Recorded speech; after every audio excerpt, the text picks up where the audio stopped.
This man is our protagonist, an ordinary extra yearning for a normal life, yet he finds himself swept up in a whirlwind of unexpected events. His destiny leads him to fall in love with the most formidable villainesses, the student council president, who wields immense power, and a beast-eared assassin girl capable of sending you to the afterlife in an instant. A demon girl, the continent's most feared warrior, emerges from the shadows, wielding her powers with unmatched ferocity. She is the strongest mage. Without further ado, let's get started. The butterfly effect suggests that the fate of humanity can be influenced by seemingly small actions and decisions, changed by a minor choice. In other words, it is truly a remarkable phenomenon, at least in my experience. Until now, I have made several regrettable decisions. Suddenly, there was loud banging on the door, accompanied by a booming voice that left him numb. Honey, are you listening to me? I'm coming in because I know for sure you're inside. You'd better open the door. I already asked Ophelia, the door manager, and she said you don't have any classes today. Dud was now extremely annoyed by that deafening voice. To him, she was nothing more than a stalker, and he wondered if she would continue to ignore him until the end. Then the person outside began to growl, and a knife pierced through the wooden door. Okay, then I will take care of him myself. He looked panicked, drenched in sweat, with his eyes wide at the sight of this crazy woman. Seeing the door being ravaged by slashes, Dud panicked and shouted, "Stop her! This is a violation of the rules." The student council president is the one who punishes rule breakers. More slashes appeared on the door, accompanied by a terrifying threat. Unfortunately for you, because I am the president of the student council. The other person quickly strode over and said confidently, "You've been avoiding me lately. To be exact, it's been 32 times. The dude sat down on the ground in fear. "You even counted?" Eleanor's beautiful face and figure peeked out from under her hat. A shiny silver toe was placed on the floor. "Dud Campbell, do you want to marry me?" she asked. He looked at her, panic rising as he sat on the floor. "Eleanor, wait." Another voice suddenly rang out, causing Dud to break out in a cold sweat as he turned to look. "What are you saying, Princess Tristan?" Sarah lounged on the windowsill, taunting her and suggesting she was aiming for a taken man. Was that how her family operated? He recognized her and cautiously called out her name. "Sarah." Eleanor glared at Sarah. This place seemed too bright for an assassin to hide. Wouldn't there be too many witnesses? Unafraid, she stuck out her tongue and winked playfully. "Kill all the witnesses. That is my motto, princess." Dud was even more anxious now. He leaned against the wall, looked up, and frantically exclaimed, "Wait, I'm really in a bind. I haven't even thought about getting married." Another loud noise echoed through the room as a plump figure with striking blue hair descended from the roof. Both her and Sarah's attitudes grew more somber, while he appeared pale as he called out, "Lulu, Lulu!" She shouted back, "Hey, dude!" She grinned and said, "Come live with me." The more Lulu spoke, the more bewildered Dud's eyes grew. The wedding preparations were nearly complete. All that was left was for him to come with her, and that was all. Suddenly, Uriah emerged from behind, exuding a murderous intent as he brandished a chain. How rude. She approached him calmly and said, "Sir Dud, what exactly do you do every day that you find yourself surrounded by so much trouble? As your fiancé, I can't ignore this." He could hardly believe his eyes. Uriah, still reeling from the shock, was captivated by the majestic sight of Fanal soaring on a broom surrounded by swirling flames. "Can't you all just be quiet, you annoying lot?" she exclaimed. "Dude is mine." Hearing that arrogant statement, he couldn't contain his emotions. Finally, Elner shot a cold glare, realizing this had truly turned into a competition. Sarah was no less assertive, declaring, "You are all delusional." Lulu hurriedly urged, "What are you waiting for? Come with me." Uriah quickly proposed a solution, saying, "Sir Dud, I think you should reject them all." Fanal, serious about the competition, fixed his gaze on him and added, "If anyone objects to something that has already been decided, then there's only one outcome." In the end, Dud found himself surrounded by 5 stubborn, overbearing women, leaving him as pale as a ghost. The women began to fight among themselves in a fierce battle. Trapped in the middle, he wanted to scream, wondering how long they would continue to argue over such nonsense. The survival game that led me to this situation is called Save Your Rising, or SR, a vibrant academy story designed for passionate young people. It has a bit of a weeaboo vibe, but the characters are relatable and well-developed. The game Save Your Rising. As always, I completed the game and watched the ending. I found it quite interesting and felt satisfied. However, the next day, I got completely drawn back into it. Tata, does this make sense? It's not like I cursed the game and got targeted by some divine programmer, right? I don't even have any feelings for the main character. I have been reincarnated as Dud, a man with no power, the son of an unknown viscount, and a third-rate background character in this world. The Campbell territory is primarily agricultural, lacking the dungeons that are common throughout the Empire. These dungeons are only briefly mentioned in SR's introduction. The acceptance of a Viscount's son into the Royal Academy is a momentous occasion that reverberates throughout the world. His father said, "You are finally leaving, Dud." He happily replied, "Yes, father, I am off." Viscount Campbell, wiping away tears of emotion, instructed him, "You are the pride of our territory. Take care of yourself and do not cause any trouble. Alfonte is where the descendants of nobles from all over the Empire gather. The best thing a Viscount's son can do is to avoid attracting attention." He smiled obediently and replied, "Yes, I understand." The system displayed his information. Status details showed Dud, Strength F, Agility F, Stamina F, Luck F, Power F. Under skill information, there were no skills listed, and mastery information revealed no special talents. His special gift was marked as none. He frowned in frustration, feeling the weight of it all. Everything was rated F. Even a veteran gamer had never encountered anyone with such dismal starting stats.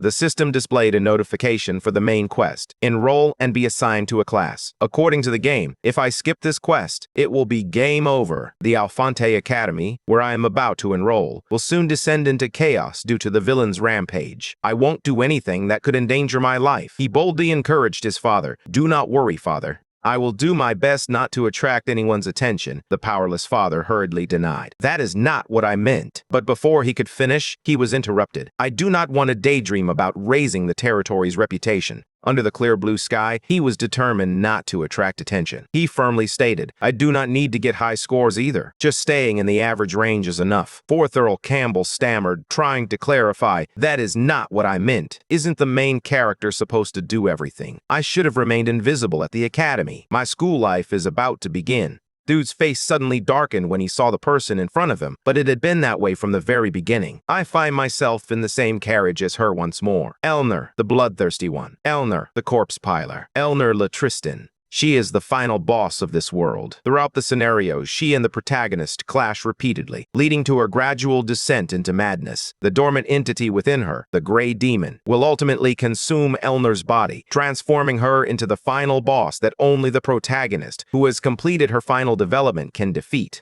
Elner is reading a book and softly asks him if he is all right, noting that he doesn't look too good. Hearing this, he hurriedly stammers and forces a smile, replying, "No, I am fine." He thinks to himself that Duke Tristan seems to place a high value on their image. She says coldly, "My choice to sit here instead of in first class is a deliberate decision to demonstrate that we, as a high-ranking noble family, are also approachable. I apologize if it caused you any concern. Everyone who shares a carriage with me makes that face." He thinks in bewilderment. "She is different from what I remember." The key words used to describe Elner are competent, perfect, and bold. Yet, there is a sensitive side to her. Her gaze slowly rises, her sparkling light pink eyes fixed on him. She asks, "Why aren't you answering? Are you curious about something else?" He scratched his head awkwardly and stammered, "No, it's nothing. You are unexpectedly kind." Elner picked up her glass and asked softly, "Unexpectedly, have you heard something bad about me?" He quickly began to object, but before he could say anything, she raised her voice and continued. "Could it be? Have we met before?" He thought to himself, "I'm going crazy." Looking at her, he sighed and slowly replied, "It's just that I heard you were quite strict." She replied, "You are a strange one." The male lead's face darkened as he sheepishly admitted, "Yes, well, I often hear that." He told himself, "I'm just a background character. I shouldn't get involved. It's best to stay quiet and look outside." Now that he thought about it, the surrounding scenery was magnificent, but some large rocks were rolling toward us.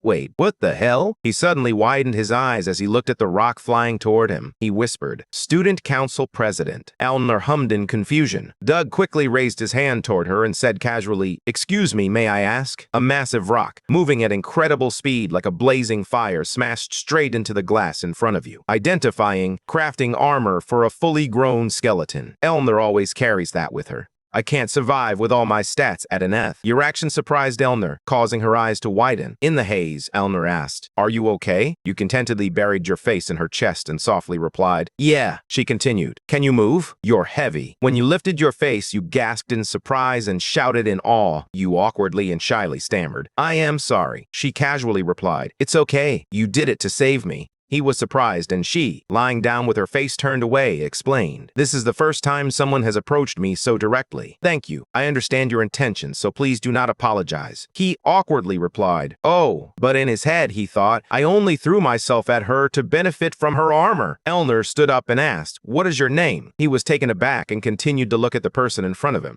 He looked at her and thought, "I have a feeling I will run into her often if I respond." He pondered how to reply, considering what her reaction might be if he chose to tell her, but then he said his name, Dud Campbell. Hearing it, she instinctively repeated, "Dude, Campbell." Her eyes turned cold again as she said, "All right, I won't forget. I will repay you later." As soon as she finished speaking, the system notified him, "You have attracted the attention of a villain. The conditions for receiving a special gift have been met. You have been granted the skills of desperate survival and fatal charm." Someone exclaimed in surprise, "What?" as they looked at the burning vehicle crushed by a large rock. They then asked loudly, "Did this train originate from Alfonte?" Dude is being bandaged and treated for his wounds. He expresses gratitude, saying, "Thanks to special security measures, there weren't many casualties." He groans softly in pain, adding, "It hurts so much." The healer, feeling helpless, asks, "Where did I touch?" The wheels begin to roll. Someone instructs, "Those who have been checked can leave." Another quickly replies, "Yes." The carriage swiftly approaches the city gate. The system announces a special gift. Gift 1, Fatal Attraction. You will receive additional rewards for attracting attention from those with evil attributes. After reading the announcement, he reflects thoughtfully, "No wonder I couldn't figure out the activation conditions, no matter what I did." In the Campbell territory, even individuals with neutral personalities are as rare as gold, let alone those with evil attributes.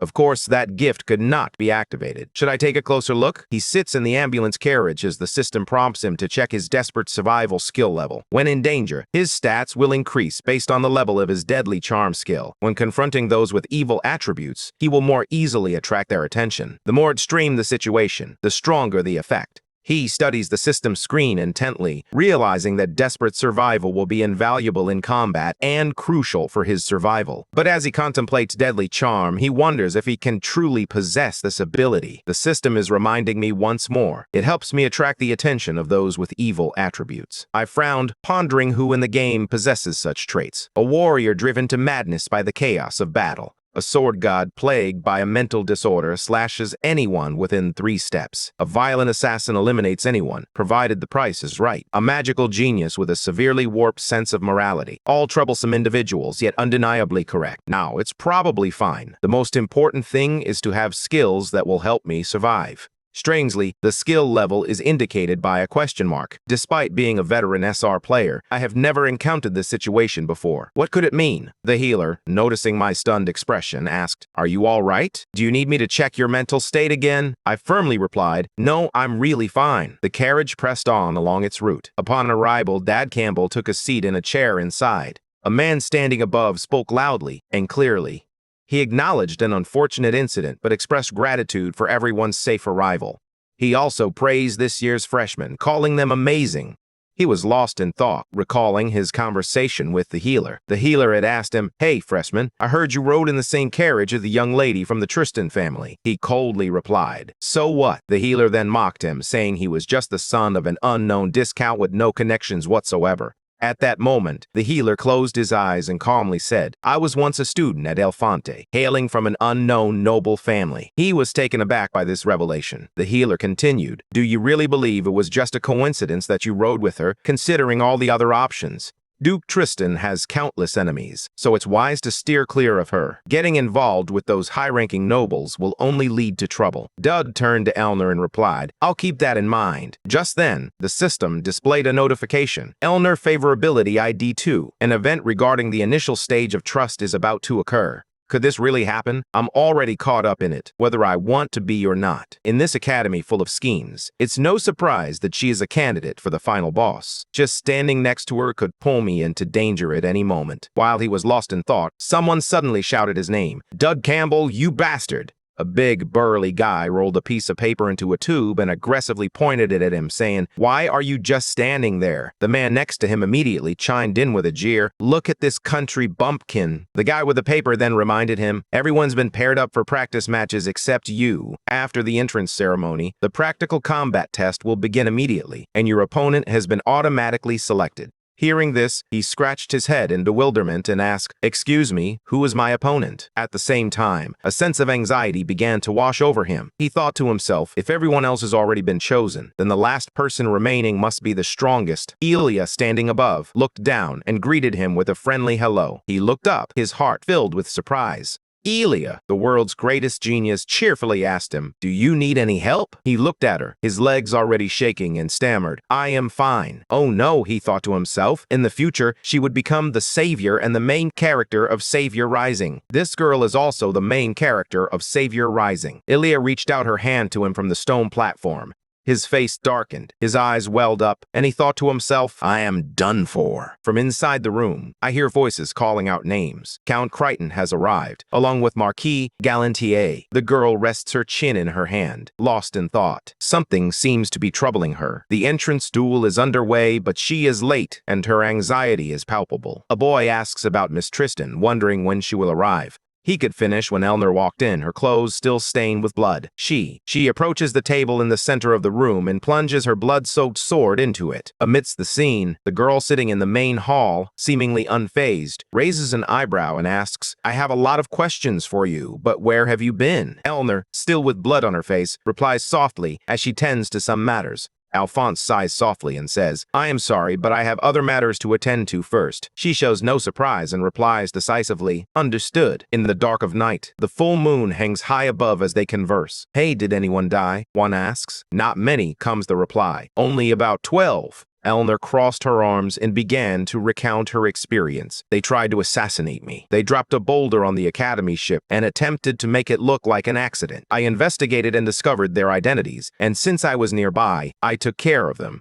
Alphonse, upon hearing this, reminded her that she should have left things like that for the students to handle. Eleanor turned her head slightly and coldly replied, "Too troublesome." She glanced at him, her voice icy, and asked, "Or do you expect me to be a perfect person just for those who want to kill me?" Feeling helpless, she changed the subject. "All right, but at least go change your clothes. The entrance duels are happening. If you go now, you'll see Aaliyah, a rare genius. Eleanor and Doug Campbell, what the hell?" Eleanor repeated the name, Doug Campbell. The girl with glasses glanced at the file and replied, "Yeah, him. You know him? He doesn't seem like anything out of the ordinary." Eleanor began to recall the image of Doug sitting in the car. Then he remembered the conversation they had shared, the laughter that filled the air, and the way Doug's eyes sparkled with excitement. The memory brought a mix of warmth and longing, reminding him of the bond they had forged. She unconsciously smiled and softly said, "That guy, he's quite strange." On the other side, the crowd below shouted provocatively, "Go, you country bumpkin!" Meanwhile, he stood trembling on the dueling floor, a sword in his hand. Some spectators were enthusiastically gambling, placing bets on how many moves he could last. One person chimed in, "Bet that if I take a hit from her, I'll be done for." He glanced at Alia sitting across from him and thought, "My stats are terrible. If I get hit, I'm dead." However, if I consider it from a different perspective, this could be my opportunity. The situation is extremely perilous, and I have nothing to lose. A surge of determination. He prepared to face the challenges ahead. The system notification flashed in his mind, reminding him that his skills would sharpen in the face of danger. As he gazed down at the cheering crowd, he couldn't shake the feeling that the villains he would soon confront were hidden among them. He thought to himself, if I can survive this, at least I'll capture their attention. With that resolve, he steeled himself for the trials to come. With the advantage of information and a stat boost, I can survive. Elia noticed Doug standing still and unresponsive, so she called out to him. Startled, he reflexively blurted out a response as she gestured toward him. "Shh," he said, then added, "Tell the truth." Hearing this, Doug's face gradually darkened, revealing his confusion. Elliot looked at him and asked, You're really weak, aren't you?" He was taken aback and left speechless. Doug stammered as she moved closer and stated firmly, "I guessed right, didn't I? I was going to beat you to a pulp, but in this state," she paused, causing him to shudder. He stammered, "Beat me up? Why? What for?" she asked softly. "You were with Miss Tristan, weren't you?" "I hate her, and not just her, but the entire Tristan family. They're all devils in disguise." Doug narrowed his eyes, impressed. She's got guts saying that here, but she's not wrong. According to the story, she harbors a deep hatred for the Tristans. It seems to be a family feud. Doug explained that he just happened to be in the same carriage as her. She pointed her sword at him resolutely, saying, "You still remind me of her. You annoy me, so I was going to beat you up to vent my anger. But never mind. How about we just pretend to fight?" He pondered. "Honestly, that sounds appealing, but if I don't get stronger quickly in the next 2 days, I won't survive. The only way to survive is to get noticed right now." With this in mind, Doug suggested going all out. He started provoking her, but truthfully, he kind of liked her. Elias's eyes widened in surprise as he stared at him with a terrifying expression. She tightened her grip on her sword and asked, "Are you serious?" He secretly thought to himself, "Of course, I am lying. But if I want her to fight with all her might, this is the only way." His eyes were more determined than ever as he replied, "I am serious as your hatred for her." The system announced that the deadly charm skill had been activated, significantly increasing the villain's attraction to you. A new reward was added to the gift category. Elias scoffed and remarked, "Then I have no reason to feel guilty."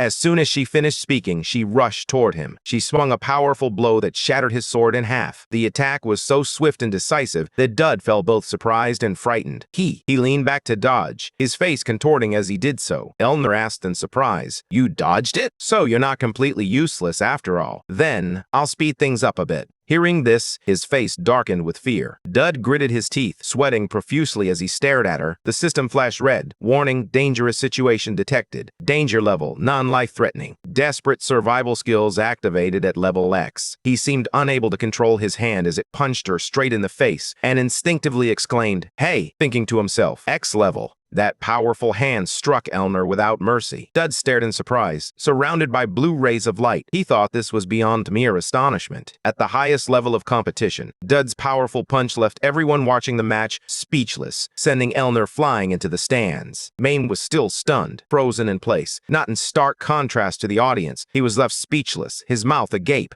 Everyone around could hardly believe what they were witnessing. Gritting their teeth in fear, Dud, who boasted impressive rank stats, stood frozen in place. On the first day at Elfonte Academy, success was achieved in subduing the protagonist of this realm. Inside the building, a voice analyzed the situation, presenting two possibilities. 1. This kid is an exceptionally skilled con artist. You change your mind quickly, Conrad. Regardless, this is absurd. Conrad, sitting in a chair, stated that anyone with eyes can see that before the fight, he had absolutely no combat skills or strength. However, that hit changed everything. It was definitely real. Atalanta, sitting opposite him in the center, asked, "What do you mean?" He bluntly replied, "I mean, no one at Elfonte could get up after that hit, not even me." The most likely scenario is that he defeated Alia Kraxanax using a forbidden drug or tool, which temporarily enhanced his strength. The second possibility is that he is truly a monstrous genius. Atalanta adjusted her glasses and said seriously, "It is hard to accept this victory. The Kindred Border Commander, Elias's patron, certainly won't stand idly by.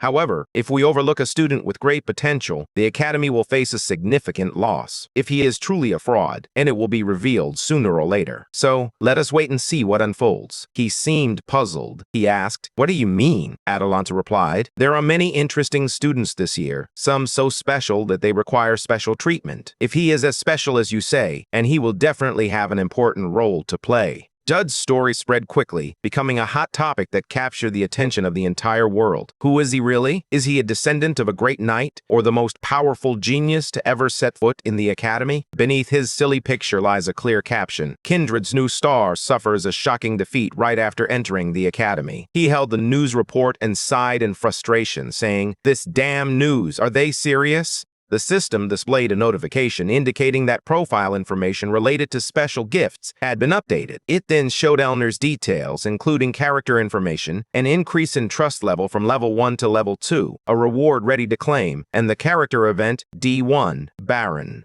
Armit, with a curiosity level of 2, received 100 points. He tossed the news report aside in annoyance and relaxed in his chair as he watched the system notifications. The system continued to display. Viscount Lubin, curiosity level 1, received 50 points. Viscount Garund, interest level 3, received 100 points. He looked at the system screen, contemplating that if the development levels are curiosity, interest, and trust, these points could be utilized in the point shop. He searched intently and noted, the person with the highest curiosity level is Elner. However, the final boss, who seemingly has no interest in me, unexpectedly received a reward from Elner's gift. Tristan received a trait, his family's ultimate swordsmanship, renowned as one of the best in the world. Dud blankly tapped the screen, remarking, "What a steal." He hesitated for a moment, considering the potential issue of this family being linked to demons, but ultimately decided that survival came first. The system displayed character information for Alia Crixanax, noting a curiosity level of 4. However, the reward could not be claimed at this time. Seeing this, Dud exclaimed in surprise, "Why is she on this list?"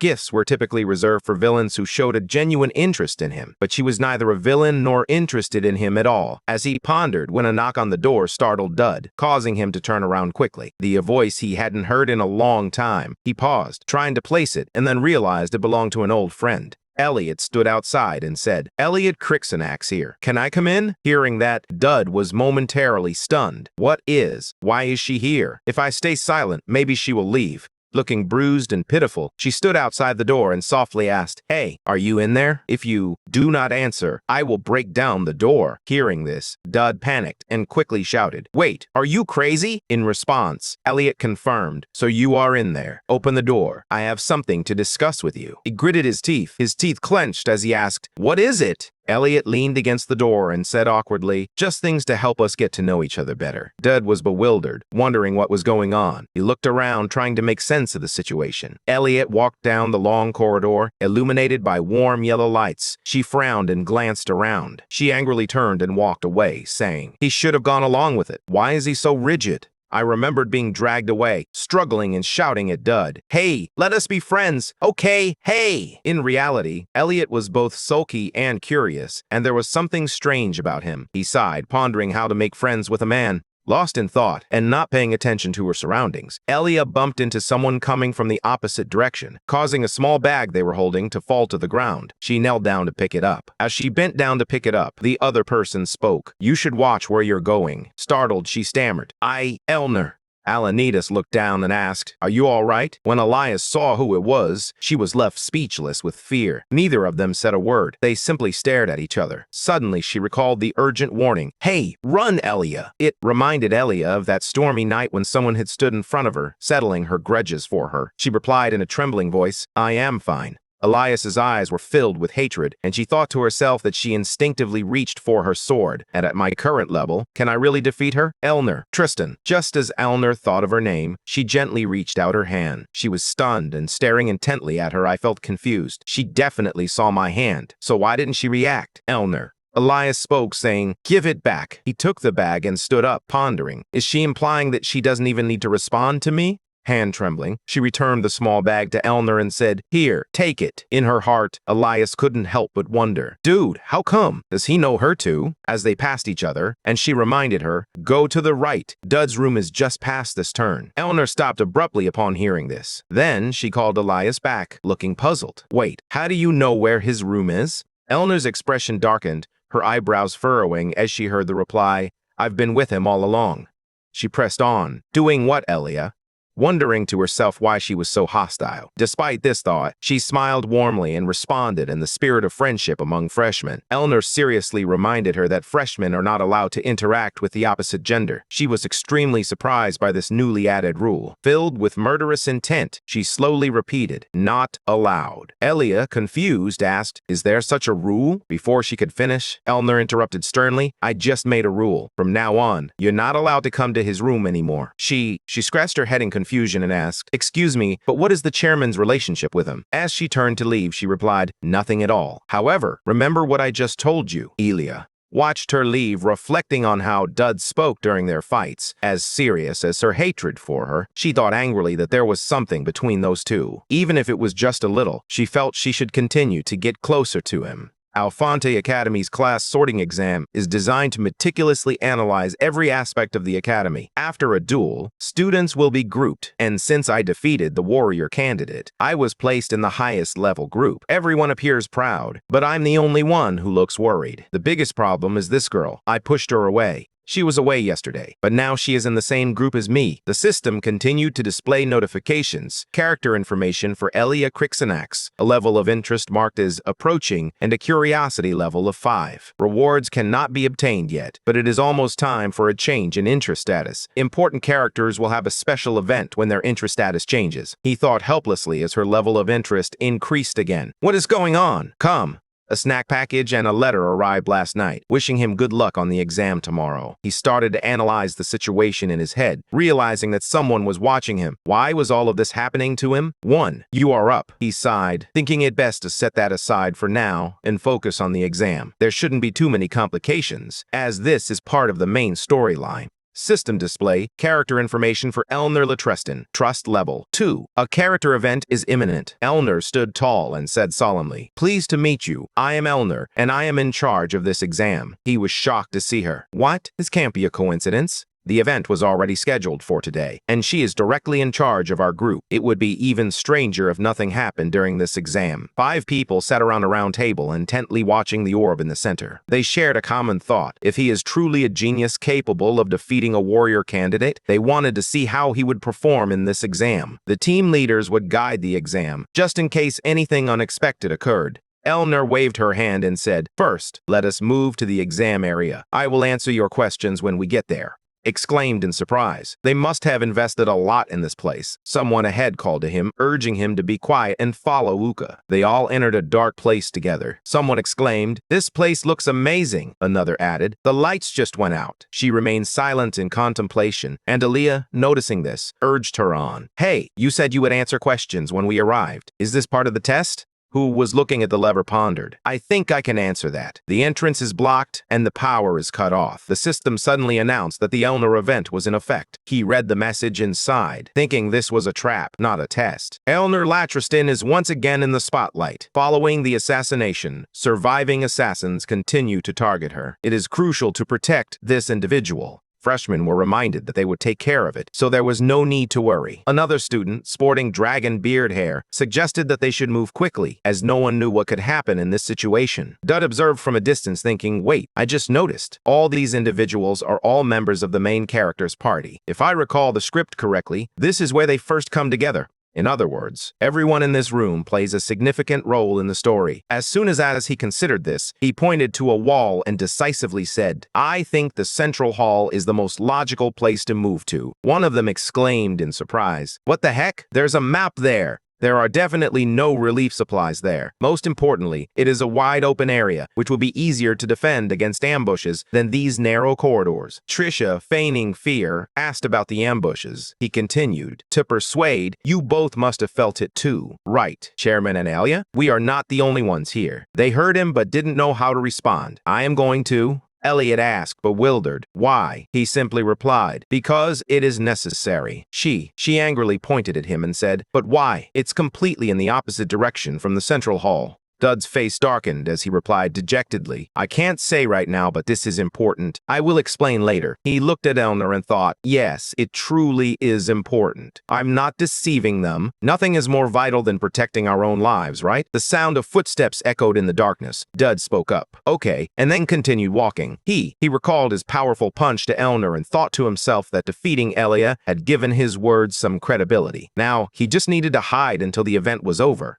The assassination target is Elner, so they won't pay attention to me. I just need to find a quiet corner and wait. As I was calculating, I suddenly heard someone calling, "Hey, you." I tilted my head slightly to look. A very tall and suspicious-looking man approached me and asked for help. He said he was there to fix the electrical system and requested my guidance. Eyes can't see clearly in the dark. Dud was feeling bored when the system displayed a red notification. Warning, dangerous situation detected. The group, Trisha, walked in the dark and stepped into a puddle, creating a splashing sound. She called out, "Hey Ellie, do you think Dud is okay going alone? But what if something happens to him?" Elia worries. Subconsciously realizing something, he replied that he must have a plan. Whatever he was doing, something wasn't right. They stood talking to each other, unaware that numerous mysterious masked figures were hiding above, preparing to ambush them. But Elner had already taken in everything around her. She glanced up slightly. Meanwhile, Dud walks alongside the repairman, scheming and convinced that the vanguard was eliminated by that cunning woman. However, that only happened because we weren't there. Even this guy can be easily fooled. Dud calmly walks ahead of him, mentioning that the equipment room is just ahead. The repairman remains deep in thought. As a professional assassin, I can assess someone's skill level simply by observing their movements, and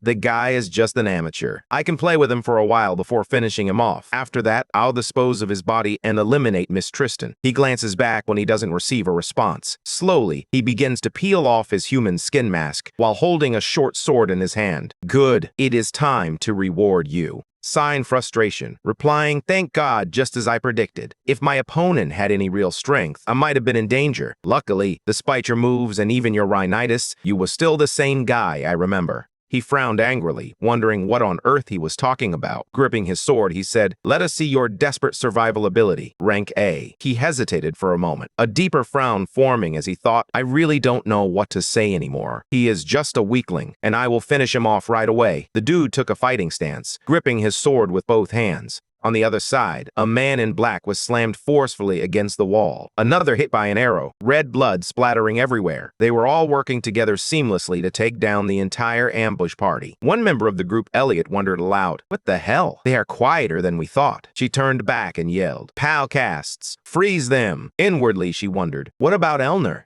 Thinking of Elner, she stomped her foot down hard. A swift swing of her sword sent 4 opponents sprawling, while the ambushes crashed into the wall. One of them cried out in pain, spitting out a mouthful of blood. Next to him, Elner immediately coughed up blood. She approached one of the ambushers and interrogated him. Besides you, who else was deployed? If you don't answer, I will break your neck. The ambusher's expression shifted, revealing his fear. Hands frozen with fear, he trembled and replied, the Crescent Society has met. He continued, is he in this building? The reply came, I can't tell you. Hearing this, she became angry and stomped on his face. She lifted him by his leg and coldly asked again, is that assassin here? She stared intently at him, and he trembled as he replied, yes, he came with us. Elia. From behind, someone questioned him, what makes you risk your life like this? The man replied, they try to kill me. Hazmat of the Crescent Society is an assassin capable of impersonating others after eliminating them. So, who is truly the most dangerous person in this building? Elia frowned, deep in thought. After considering it carefully, she realized there was only one person it could be. She stammered, could it be? So, if Dud made himself bait to lure out the strongest enemy, assassins targeting you. So why would he go to such lengths? What is his true motive? Really between you two? Elner coldly replied. I told you there's nothing. At least, as far as I know, on Dud's.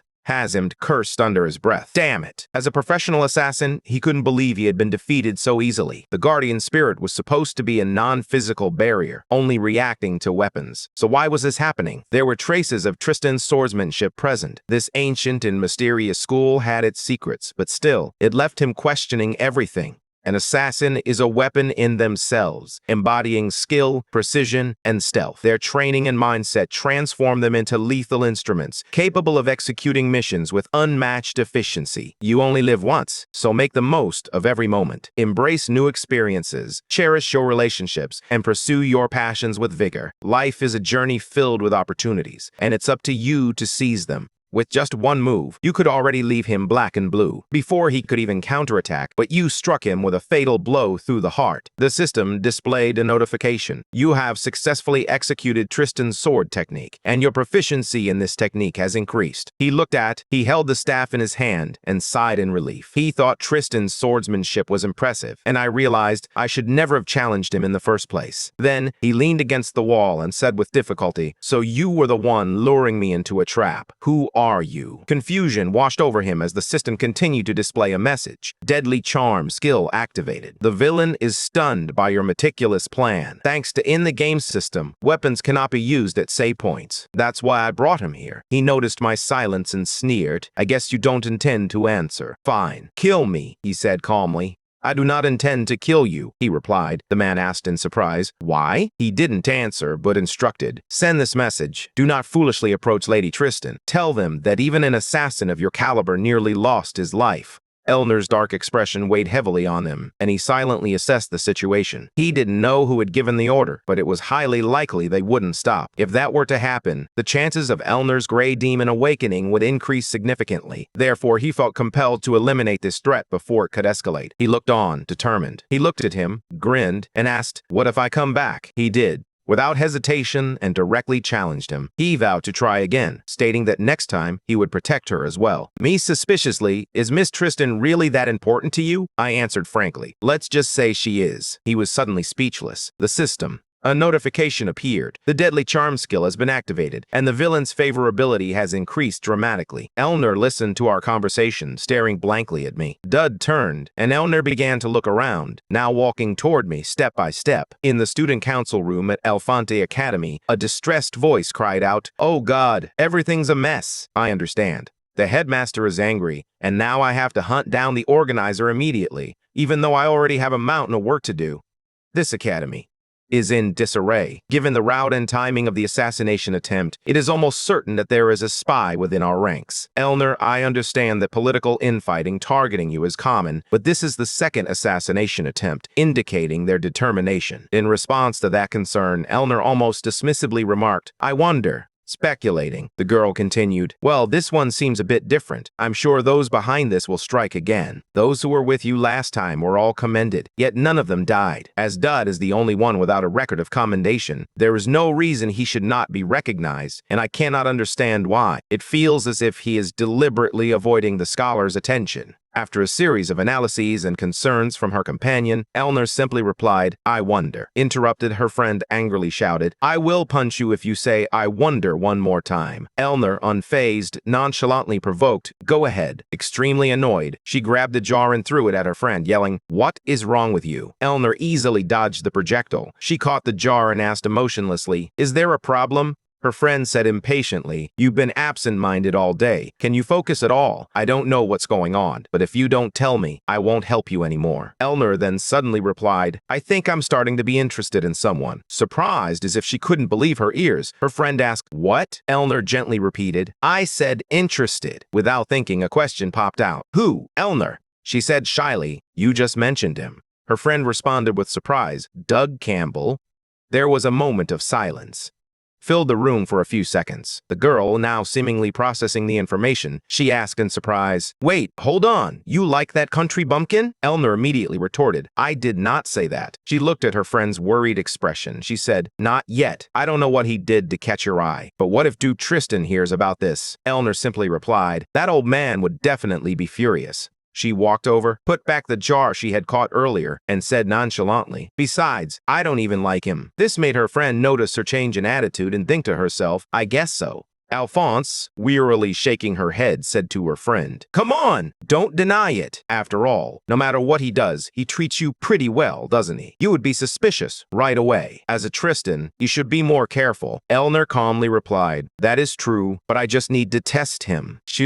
Dud looked at the photo in the student file and said, "If I observe carefully, it should be fine." Her friend, confused, asked, "What do you mean?" Dud was sprawled on his bed, staring curiously at the Academy's notice. He muttered to himself, "What is this?" The notice read, "Dud, we regret to inform you that we cannot yet announce your class. The academic team is still working on a project to ensure optimal results. You can expect good news in the future." After reading it, he felt indifferent towards the announcement and thought, "I do not want to expect anything. Just throw me into some class and forget about me. And if we're, according to the rules, shouldn't I be placed in a special class like the Elias group? Why am I being excluded like this?" He saw another notification. His first main quest was completed. New information had been updated. The main quest involved resolving the event that would take place during the freshman welcoming ceremony, with the reward being exclusive equipment crafting materials. He began analyzing the new quest. The freshman welcoming ceremony is where the protagonist's class is determined: archer, warrior, mage, or priest. My specialization will be based on what I choose to develop. Just as Elias wields a sword, I will also focus on strength. By doing so, I will gain access to exclusive crafting materials for equipment that suit my class. There is only one problem, Dud tapped.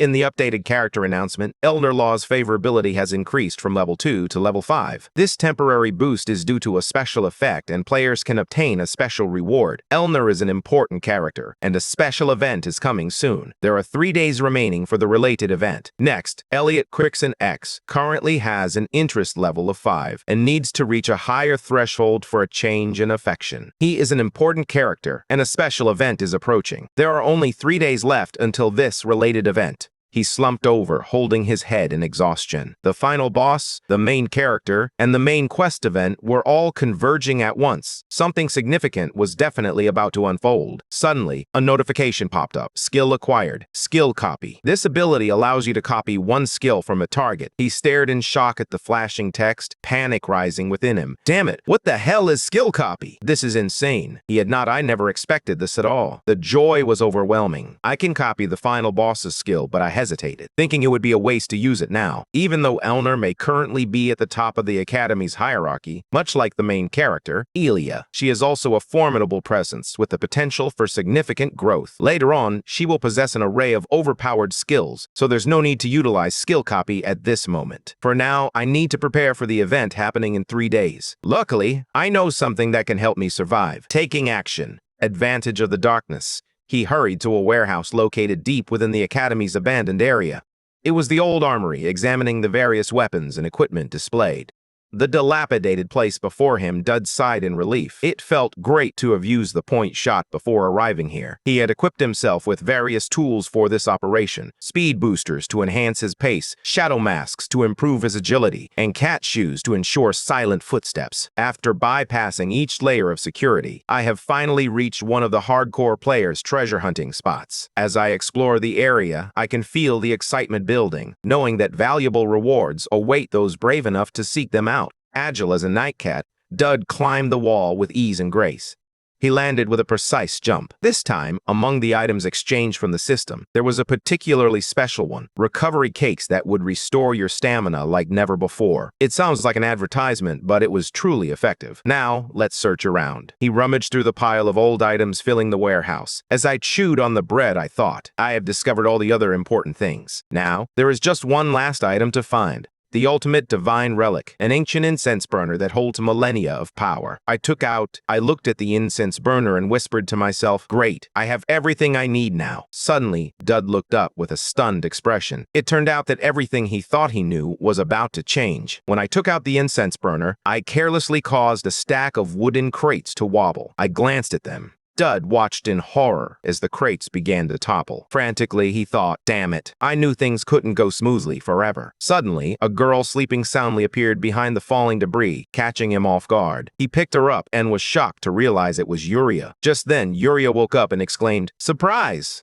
The boss of Chapter 2 is known as the Cursed Sword Goddess. The item she usually hides here because she just picked up her belongings. Suddenly, the system issued an emergency alert. A dangerous situation had been detected, indicating life-threatening danger. Desperate survival measures were now in effect. An X level was activated. Uriah tightened the chain around her arm. The tense atmosphere terrified him, and he hurriedly said, sorry for waking you up, but actually, before he could finish, Dud, with a panicked expression, was attacked by Uriah, who swung her chain at him. Previously, it had only been a duel with Ilya. The attack was very strong, but he could only grit his teeth and endure the pain. The cold steel of the blade flashed past, making him fully aware of the perilous situation he was in. Now it was a matter of survival. In the midst of the fight, Dud attempted to explain himself more than once. It's a misunderstanding. I wasn't going to do anything while she was sleeping, he thought painfully. Even with his X-level strength, his entire body ached. Uriah remained silent, but her contemptuous eyes glimmered with cold suspicion.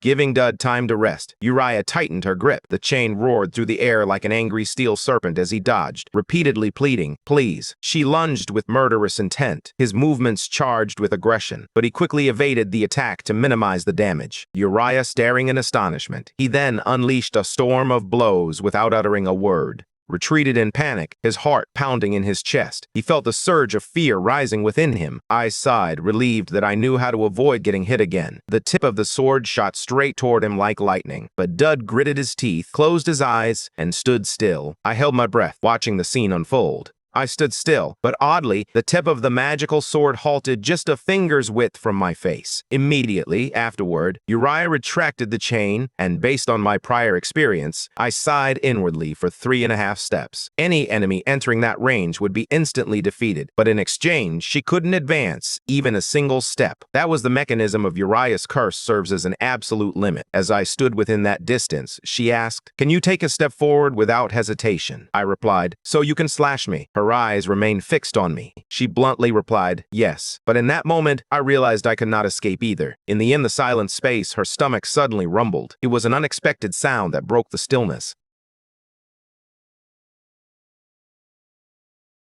I suddenly realized, wait, this is her private area. She needs to be isolated from everyone. Even the teachers rarely come here. After a moment of thought, I gently said, "Hey, do you want to eat some cake?" With that, I opened my hand to reveal a few energy recovery cakes I had purchased from the system earlier. These treats would help restore stamina like never before. I figured that people often feel hungry in situations like this. Seeing me act like that, Uriah angrily said, "I won't be tempted by such trivial tricks. Are you really trying to bribe me with food?" Dud did not respond. He simply tossed the pastry, and instinctively, Uriah darted out to catch it like a little puppy. The atmosphere became less tense thanks to the pastry. She said, "Okay, I believe this was just a mistake." Dud also noted to himself that she really can't communicate when she's hungry. Finally, he dared to breathe a sigh of relief, muttering inaudibly about the close call. Uriah, standing obediently behind him, suddenly asked, "Who are you and what are you doing here?" That question made he pause, contemplating the thought of stealing, though he knew he couldn't voice that. Instead, he opened his mouth and replied with feigned righteousness, "I came to bring you food. Someone I know asked me to take care of you." Uriah, chewing on the pastry, glanced at Dud with curiosity. "Someone you know?" he inquired, leaving a little room for further explanation. This impression could be useful later. "In the game, I wouldn't have met Uriah this early." He added, "That is right, do not worry. Your sister is doing well in the Holy Empire. The current situation there is stable, and she seems to be thriving in her role. The Emperor has no interest in you two sisters, but for now, you should remain where you are. I will return." Uriah, originally from the Holy Empire, must hide in Alfonte to escape the Emperor's pursuit. Her sword is infamous, as an evil artifact, serving as the vessel for its dark power. She is burdened by a 3-step curse, making any mention of it particularly perilous. Her only relative shouldn't pose a problem. She must have left. Through a lot, and there's little hope remaining. Cut to the next morning. The sun shines brightly, and a pleasant voice echoes in the open air. "This is the Academy building. That is the arena, and over there is the training ground. Everything is clearly visible. From here, right?" "Yes," the introducer is none other than Headmaster Ophelia, who is guiding her students. They will need to choose a major and a minor from 5 areas: production, academics, martial arts, and faith. You are already familiar with these departments, right? A curious student below asks whether the tribe follows the same teaching system as the Holy Empire. Ophelia responds, smiles, clearly amused by the question. "Yes, we teach like the Warforge and the Great Temple, so don't consider transferring anywhere else." Let me explain more about the majors. Among the A's students listened to the guidance. Dud stood silently, his mind deeply engrossed in his own thoughts. This orientation event was his opportunity to gather more information about this world, but he couldn't ignore the weight of his concerns. He realized that all his efforts so far could be in vain. Impatiently, he wondered why they kept asking about the young man nearby, who was pointing into the distance and asking, "Headmaster Ophelia manages that area, doesn't she?"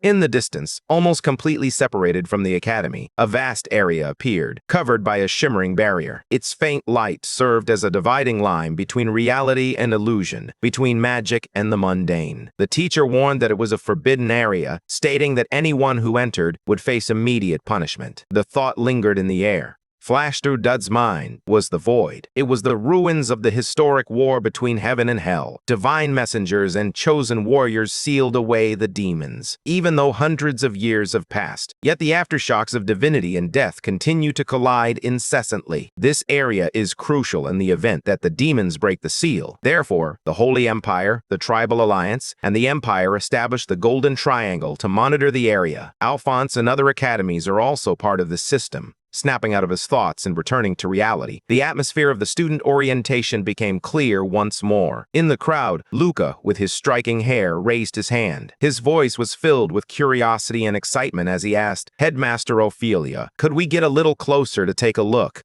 he replied kindly. Standing at the edge of Seraph's protective shield is allowed, and will be safe within it. In the crowd, Dud subtly smiled, feeling grateful as he thought, okay, next plan, leave, have lunch, then come back here. I have other things to do. Angels, beings capable of moving mountains and draining oceans. Seraphs, entities even higher than angels, created this barrier. The students are now standing right in front of the barrier, just steps away from the void. Ophelia spreads her arms cheerfully and says, "Let us have lunch here." The students smile happily, resting and taking in their surroundings. Even though they are in front of an extremely dangerous location, the Ceres barrier is what enables the Academy to exist near this hazardous area. Clutching his backpack straps, he looks at Ophelia and asks, "May I go a little further away? I do not feel very comfortable standing here." Hearing this, she frowned slightly, realizing this kid had been the subject of much gossip among his classmates regarding what had happened. Nevertheless, she instructed him, "You can't go too far, or you'll get into trouble." Dud quickly replied, "Yes."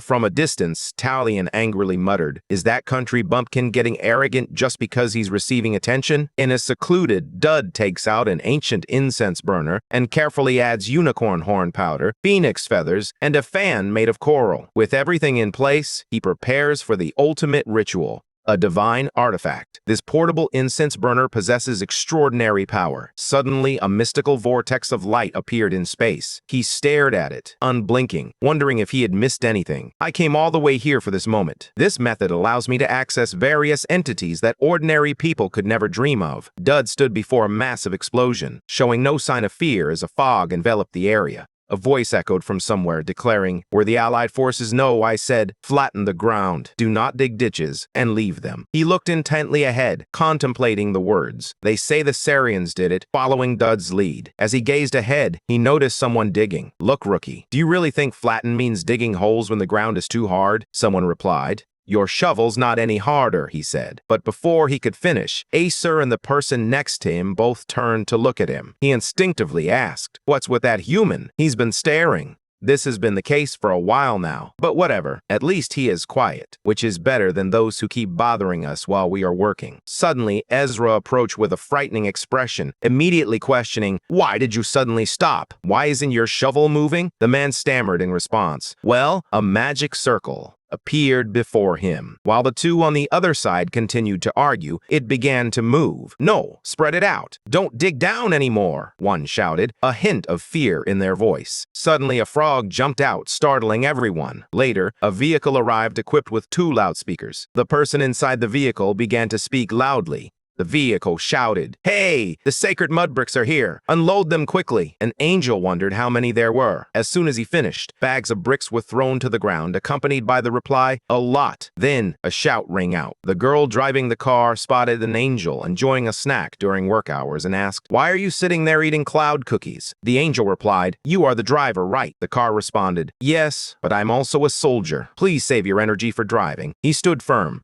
Before the magic circle, Acer urged the other angels, "Hey, can't you see the seniors are working? Hurry up." Hearing this, one of them ran off in a hurry, stammering, "Corporal Acer, I will do it right away." Suddenly, he approached the captain and asked, "Captain, haven't the supplies arrived yet?" The captain replied, "Sorry, the transport truck is delayed. They're making repairs. Please wait a little longer." Another complaint followed. From over there, private, it's disheartening to hear that Dud chuckled, thinking, no wonder angels don't just descend randomly. If you had to describe, angels function like an army, featuring a clear hierarchy and a strict chain of command. This world has its own rules. Meeting an angel can only occur starting from Chapter 2, and direct contact with high-ranking angels is reserved for much later. I understand I want something simple and basic. In an instant, the place where he was sitting was filled with food neatly packed in paper boxes. Dud exclaimed, "Thank you for the meal." He immediately took the A. Yes, Dud took his first bite. The delicious taste made him close his eyes in pure enjoyment. The enticing aroma caught the attention of the angels, who whispered to one another, "He is still looking this way. What did he bring? Just look at how deliciously he is eating. Can we ask for some?" A voice interrupted the silence. "You haven't met the requirements yet. What are you standing there for? Go move those bricks." Suddenly, he smiled and said, "My dear angels, please eat before continuing your work, or you'll be exhausted." Then, the food boxes were instantly teleported away, and a system notification appeared, announcing the completion of the offering. The pastries were delivered to the angels who were working, and they turned to look at each other. Ezra smiled happily and said loudly, "That guy really knows how to lighten the mood. All right, break time. 10 minutes of rest for everyone. There's bread available. Rolls, and even steak." What a considerate person, Dud thought to himself. The rules of this world are different from the real world. A single serving for me is enough to feed all of them. As a few more rays of light appeared in the sky, a voice rang out from the ground declaring, "I am full." How extravagant! "While we're still working, hand it over. You came to us because you need something from the incense burner next to him, right? Give it here, and I will bless it. Speak. But it must be reasonable. I will try to fulfill your request." Upon hearing this, he was surprised. "That's it?" They agreed so easily. There were numerous negotiation plans in place. Was there ever such an easy path in the original story? He appeared to understand my intentions. Ezra looked thoughtful. He wondered why someone ordinary like him was being treated so well. He can see through things simply by observing, recognizing their true nature. Then his gaze locked on to me. "It seems you understand things quite well. You possess an ability, but you have not developed it at all. Invest in it now. It will benefit you greatly later." Hearing this, Dud was even more surprised. What is he talking about? The gift? Does he mean my trait? The one loved by darkness? Ezra, that gift is much stronger than you realize. However, how you choose to use it is entirely up to you. It's also the reason you caught the attention of a ruthless yet friendly monster. I was concerned, but I didn't show it. Damn it, I knew it. After acquiring the incense burner, I will explore every possibility. I must optimize my path to survival at all costs. Injusta Ezra transformed into a different form, seemingly praising Dud. While an ordinary person might panic upon hearing such words, he remained calm, beginning to analyze and strategize. "I see. A great man is gradually taking shape. It seems I have nothing to worry about anymore." "All right.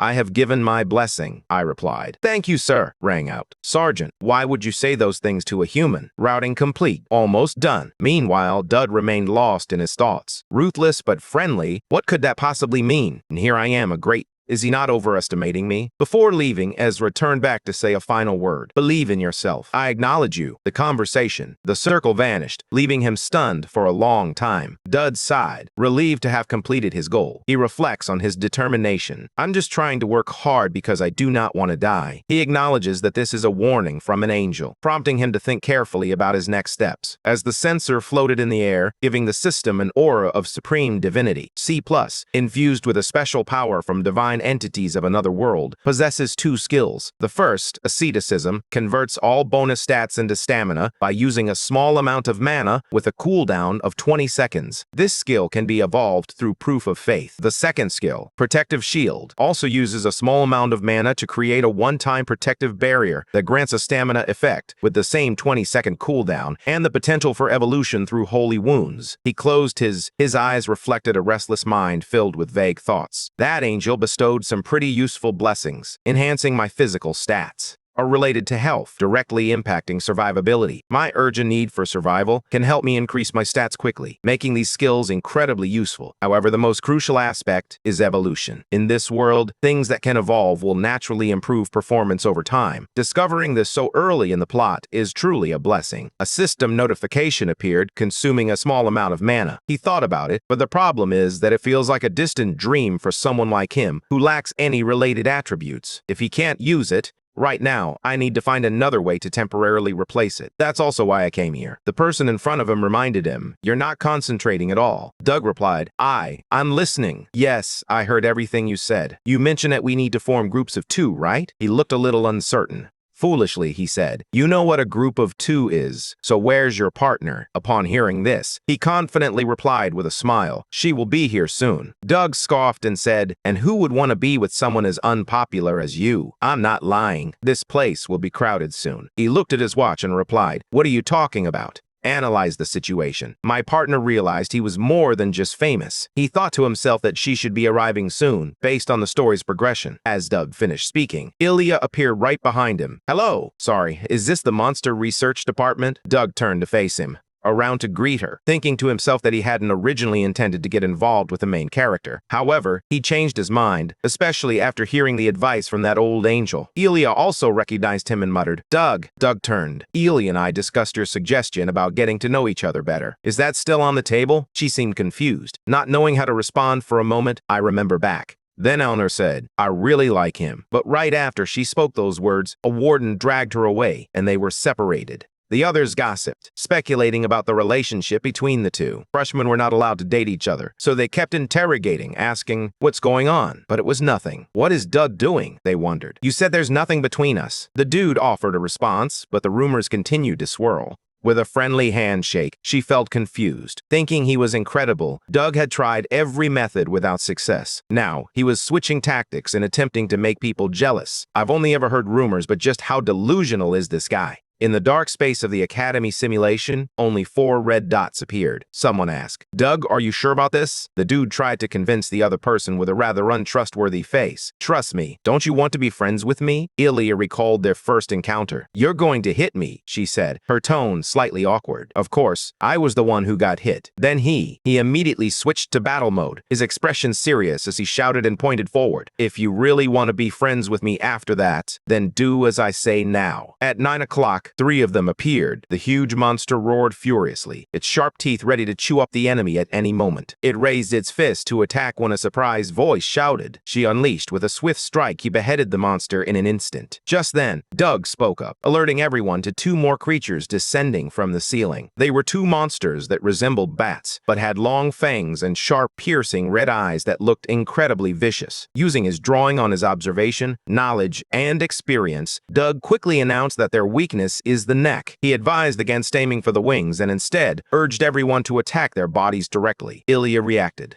quickly unleashing 2 swift strikes at their bodies. She then spoke, sounding displeased. "Doug, don't just stand there giving orders. Lend me a hand." But she only received a brief response. "No," he continued to observe and follow the instructions. 2 blades are approaching from both the left and right, but your task is simply to deflect them. Hold your position for 10 seconds. The blades are coming in at breakneck speed. Surprisingly, Elias skillfully dodged them all. Following Doug's instructions were clear. Next, he pointed out the paralyzing poison. "The poison sprayer is on the right. Destroy it now." Elias unleashed a decisive strike, slicing the poison sprayer in half. Doug moved on with the plan. "Next, dodge the 3 arrows flying from our side. Stand still there for 3, 2, 1. Now, there's an attack from behind." Hearing that, Ilya frantically turns her head. Although surprised, she successfully blocks the attack, thanks to Doug's guidance and her quick reflexes. Confronted with the current situation, Doug gives instructions, and she follows them, which makes Ilya feel angry. "If you know everything so well, you might even handle this better than I do. By working together, we could get through this more quickly. You have just been cheering and giving instructions instead of fighting." When I hear Ilya say that, I freeze. I want to help, but I can't. I'm just a low-tier character with all the worst stats. This is just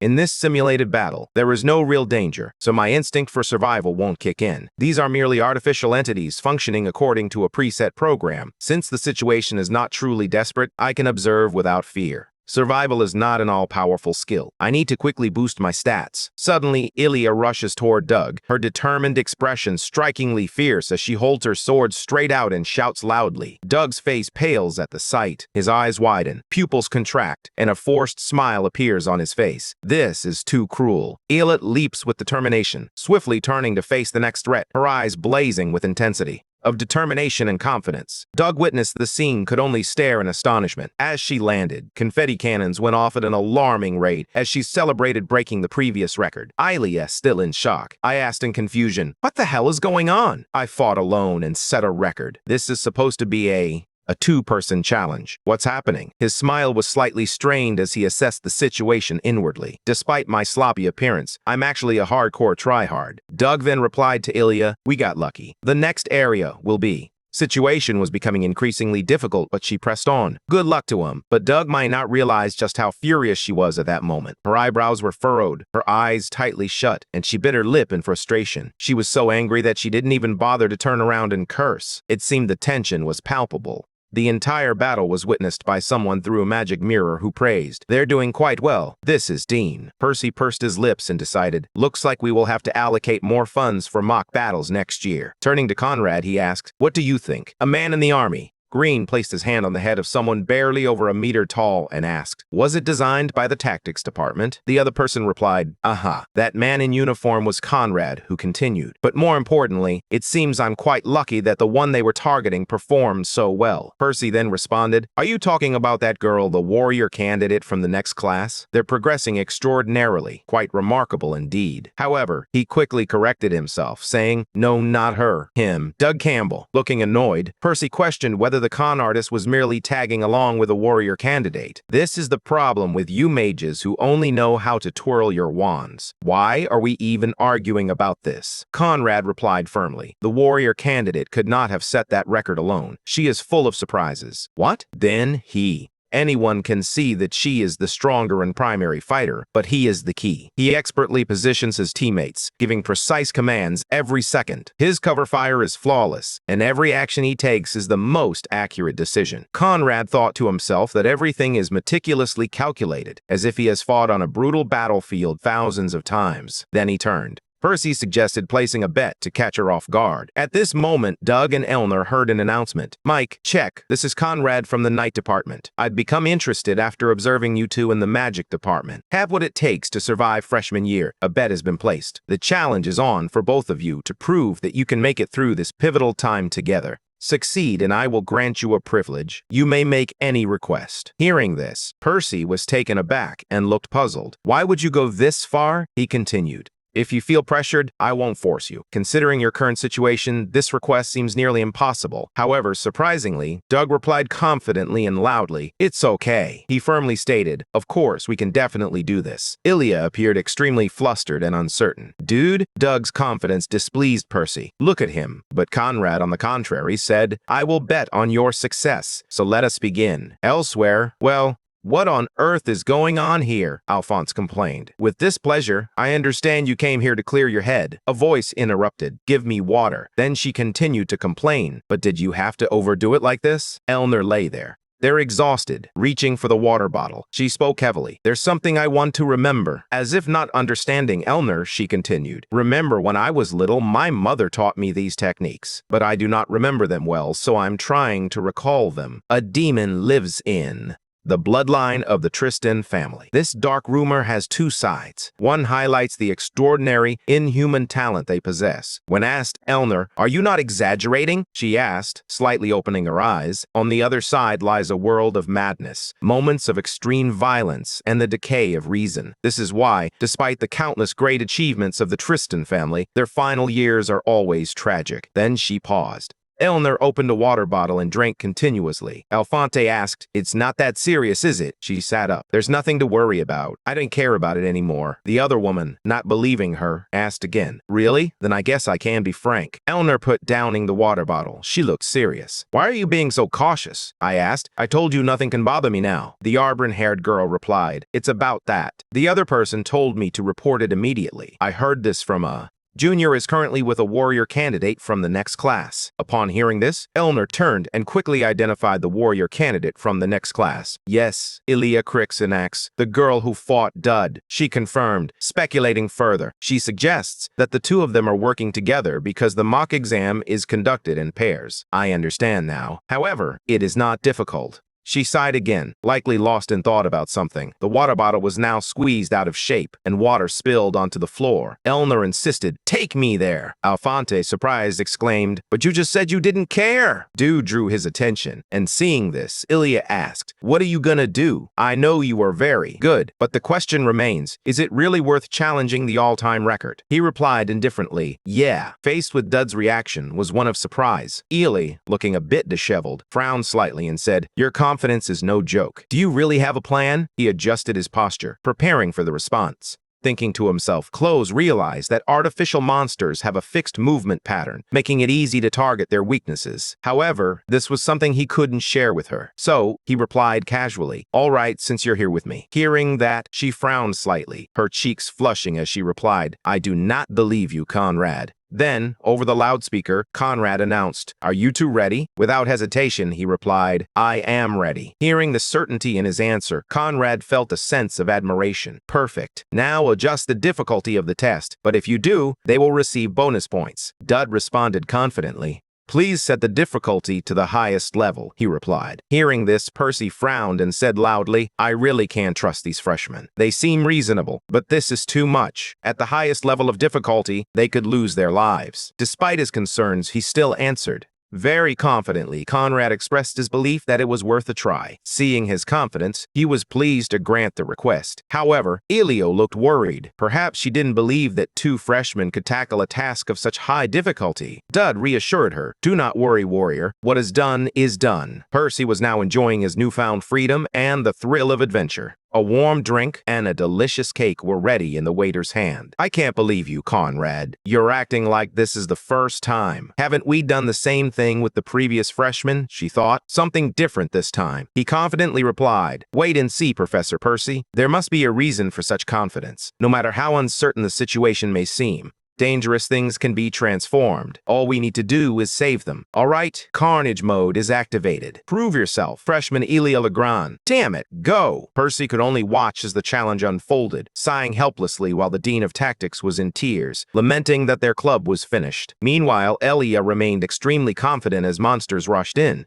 Dud felt the pressure from all sides as the system displayed bright red text that read, Warning, danger detected. The level of danger was classified as life-threatening. Gripping his sword tightly focused, Dud swung his sword quickly and powerfully, producing a sharp swoosh. The head of the ferocious rhino before him was severed cleanly from its neck. Conrad was extremely excited, shouted, I knew it! That is what I was waiting for. Percy, did you see how surprised she was? She spat out the tea in her mouth. The Dean of Tactics was equally astonished, his eyes widening in disbelief. Elia, who, while fighting the monster, he sees it too and exclaims, Dude, I knew it. It's a large wolf. Fiercely charging towards him, Dud shows no fear and runs at incredible speed to meet it head-on. Percy, unable to believe his eyes, exclaims, How is this possible? He is completely useless now. Every strike of Dud's sword is incredibly precise. With just one blow, he can take down a monster instantly. Understanding this, Conrad replies that Dud is just pretending, adding, I do not blame you.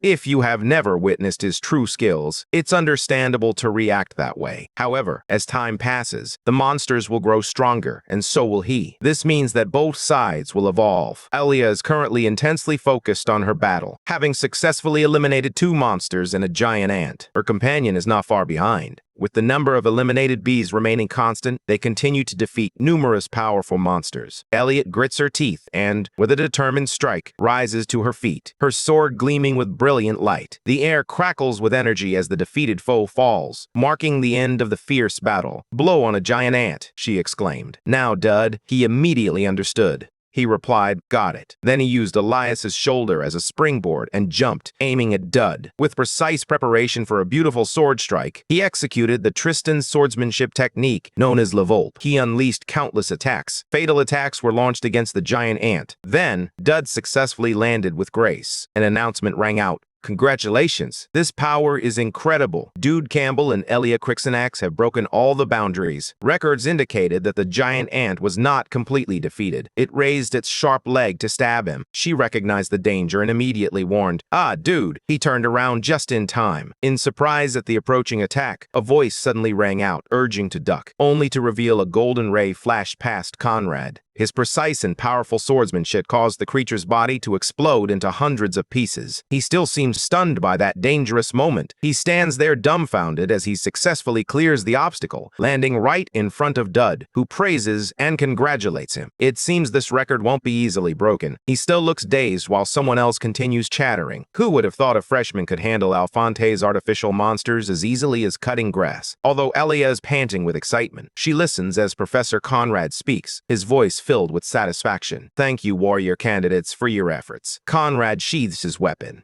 His sword gleams smugly. I won, Percy. Percy's lips curled downward, as if he still couldn't accept it. Unbelievable. Soon after, the results were revealed. They read the award announcement together, marveling at the news. They had rented an entire warehouse and gained the right to ask the dean of the magic department for anything. Elia excitedly shouts, That is amazing! Dud, who has been watching, is also pleased. No freshman has ever had this privilege. It is indeed a generous reward. Then she turns to him and Elias asks, Hey Dud, I've noticed this before. Why are you always so calm? Dud replied calmly, What do you mean? Elias smiled. Ilya held out her hand and replied, "No matter what happens, you always act as if you knew what was going to occur, as if everything is going according to your plan." The way she assessed him carried that nuance. Observing her, he thought to himself without voicing it, "Of course, I already know everything. You fool." Her fist was raised, signaling for a fist bump. Dud, confused, asked, "What?" Her face lit up as he replied, "Isn't that what friends do? I mean, give me a high five." He seemed rather indifferent. Honestly, the moment their hands touched, everything changed. Bumped. The system displayed Ilya Kriksenek's curiosity level at 5, indicating he was approaching the trustworthy stage. Dud asked. Ilya, with slightly flushed cheeks, gently replied, "Yeah." Then she turned. Ran off, leaving him standing there cheerfully saying, "See you tomorrow, Dud." Suddenly, someone commented, "I don't know if she's just friendly or simply weird." The dude shook his head and replied, "Yeah, I think so too." Then he suddenly realized this voice was familiar. It was the student council president, Eleanor, speaking calmly. Without a flicker of emotion, Dud asked, "Do you like that freshman?" Noticing that he did not, she cleared her throat, startling Dud. He stammered, unsure of what to say. Dud thought to himself that if the survival instinct wasn't triggered, it seemed she didn't intend to harm him. But then he realized it wasn't just that. "It's clear that I am not her boyfriend or anything." However, Eleanor was determined not to give up and continue to press the issue. With a tone more serious than before, she said, "I will only ask once. Do you like that freshman?" Dud hesitated, unsure of how to respond when suddenly the system's voice blared an alarm. Danger detected. Fear gripped him, and his face turned pale. An indescribable feeling surged within him, compelling him to speak. Meanwhile, the system continued its warning. Danger detected. At that moment, Dud spoke in a strangely calm tone. Eleanor, the student council president, was taken by surprise. Her composure quickly faded as she became overwhelmed by his presence. Flustered, Dud gathered himself. He gathered all his courage, closed his eyes tightly, and said to her decisively, "Even though I've been practicing with Aliyah all this time, I really want to see her." She was stunned when she heard this. What Dud had just said. Why the sudden change? At that moment, Dud breathed a sigh of relief, as if he had just escaped a dangerous situation. However, the psychological warfare continued to torment him. He questioned himself, wondering what the hell he was doing. "What are you thinking, Doug Campbell? That line won't work, you idiot." Eleanor's lips. She seemed to curve slightly. She confirmed with him, "So you're saying you've been thinking of me all this time?" Before Dud could respond, he quickly replied, "Yes." Eleanor crossed her arms and turned to question him. Why? He did not seem to anticipate this question, stammering and unable to respond. "Well, I don't know why either." Deep down, Dud was wondering the same thing. What is wrong with me? Seeing this, she gently tucked a strand of hair behind her ear, her cheeks flushed red, and her eyes darting elsewhere, revealing a rare look of shyness. Forget it. Maybe it's just some kind of friendship. I understand. It's because I saved you on that ship, right? It's just, do you remember the priority list? He heard her mention it, and he was completely confused, as if the memory of that list had never existed. Priority list? What is she talking about? What is going on? Before he could process his thoughts, she handed him an envelope and said, "Do not worry. I am just here to give you this." Seeing the envelope, Dud immediately wondered, "What is this?" He felt extremely confused. He received the envelope, unable to guess what was inside a love letter, or perhaps a challenge. This twist wasn't part of the original plot. She shyly looked away and said, "I was going to give this to you tomorrow. Remember to open it when you can." Dud remained perplexed, scratching his head in confusion as he replied, "Okay," as the sunset painted the sky. As he streamed into the room, a pang of regret and confusion washed over him. He shouldn't have opened it. "She wants me to be your teammate. Tomorrow is the welcome event." Was that he felt a bit out of place. He reminded himself that being her teammate wasn't a big deal. He just needed to enjoy the time they had together at the party. However, the only issue was his lingering uncertainty about how to approach her in a social setting. The penalty for refusing her offer isn't just a decline in her favorability. It could also turn someone else against me. Suddenly, there was a knock at the door. Dud opened the door. "I knew it was you," he said. Ilya was a bit surprised. He had guessed that so quickly. It overhanded him an envelope. Dud was taken aback. Not this again. Upon hearing that, she pressed him again. "What do you mean? Did someone else give you this too?" He hesitated. "No, I mean, what is this?" Dud thought to himself. "I almost died right there. Do not tell me she is here to make a request too." Ilya pointed at. He winked mischievously. "What do you think? I made my decision after the simulation match. I have to go. Thanks to those troublemakers, the student council president had to call a doctor." Then she jumped down. From the balcony, Elias's face beamed with eagerness as she excitedly shouted, "Open it quickly!" Dud raised his hand to stop her, but it seemed too late. Why are there so many weird people in the world? I wonder what it could be. It might be another request to become teammates. However, if it's from Ilya, it could also be a challenge. But she mentioned it was something else. And that is exactly what we are speculating about, are the images of Eleanor and Ilya facing off, neither gaining the upper hand. Dud exclaimed. In shock, fills the air as a request to become teammates is made. This was not anticipated.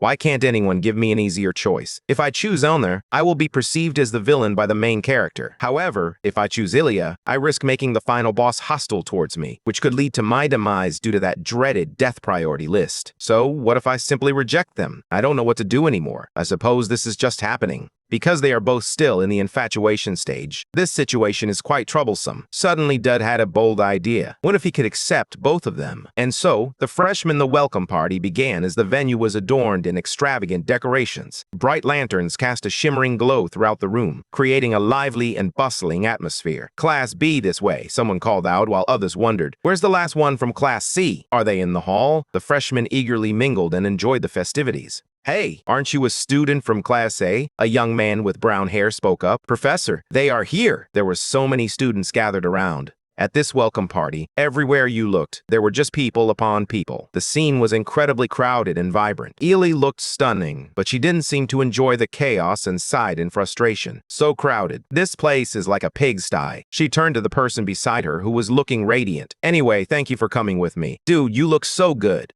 It's different with a hairstyle like that. The two of you head inside, back to the scene where he is making a purchase. The Walker clone, numbered 1000, has the ability to create a copy of itself with all enhancement effects applied. Dud appears to have high hopes for its effectiveness. Although it can only serve as a stand-in, it may still prove useful. At this moment, the system displays a notification for a double-date event. You have chosen to go on a date with both of them, but you must avoid getting caught until the event concludes. Failing to do so will result in penalties regardless of how many people are involved.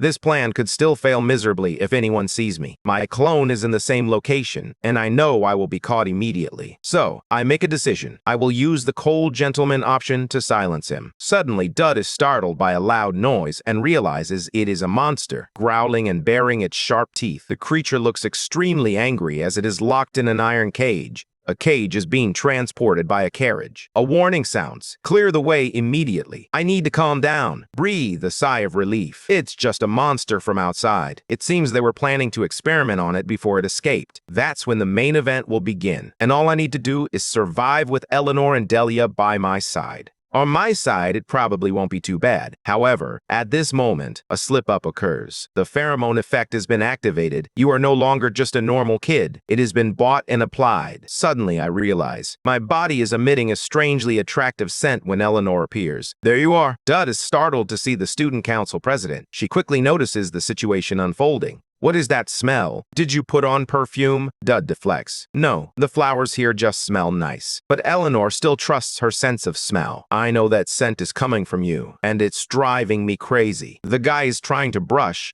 Strange scent emanating from his body. It's frustrating. What is this pheromone phenomenon? Please make it stop. Eleanor closes her eyes, as if attempting to conceal something. The system displays a notification. The pheromone effect has been applied to the target. Eleanor is doing her best to resist her attraction to you. Dud, now stunned, hears a sweet voice beside him. Eleanor glances at him shyly. She looked into his eyes thinking, how have I not noticed this until now? She continued, but you're more masculine than he had anticipated. Dud panicked. His jaw dropped, and his eyes widened as he screamed internally. No! Stop it! He forced a smile. Changing the subject, Eleanor suggested, why don't we head to the event? We could stroll around the nearby bars. She moved closer and added, lead the way, freshman. Dud felt a twinge of worry. Thinking to himself, he realized that his clone had probably met Aaliyah by now. He needed to avoid running into them at all costs, especially since she was attracted to him.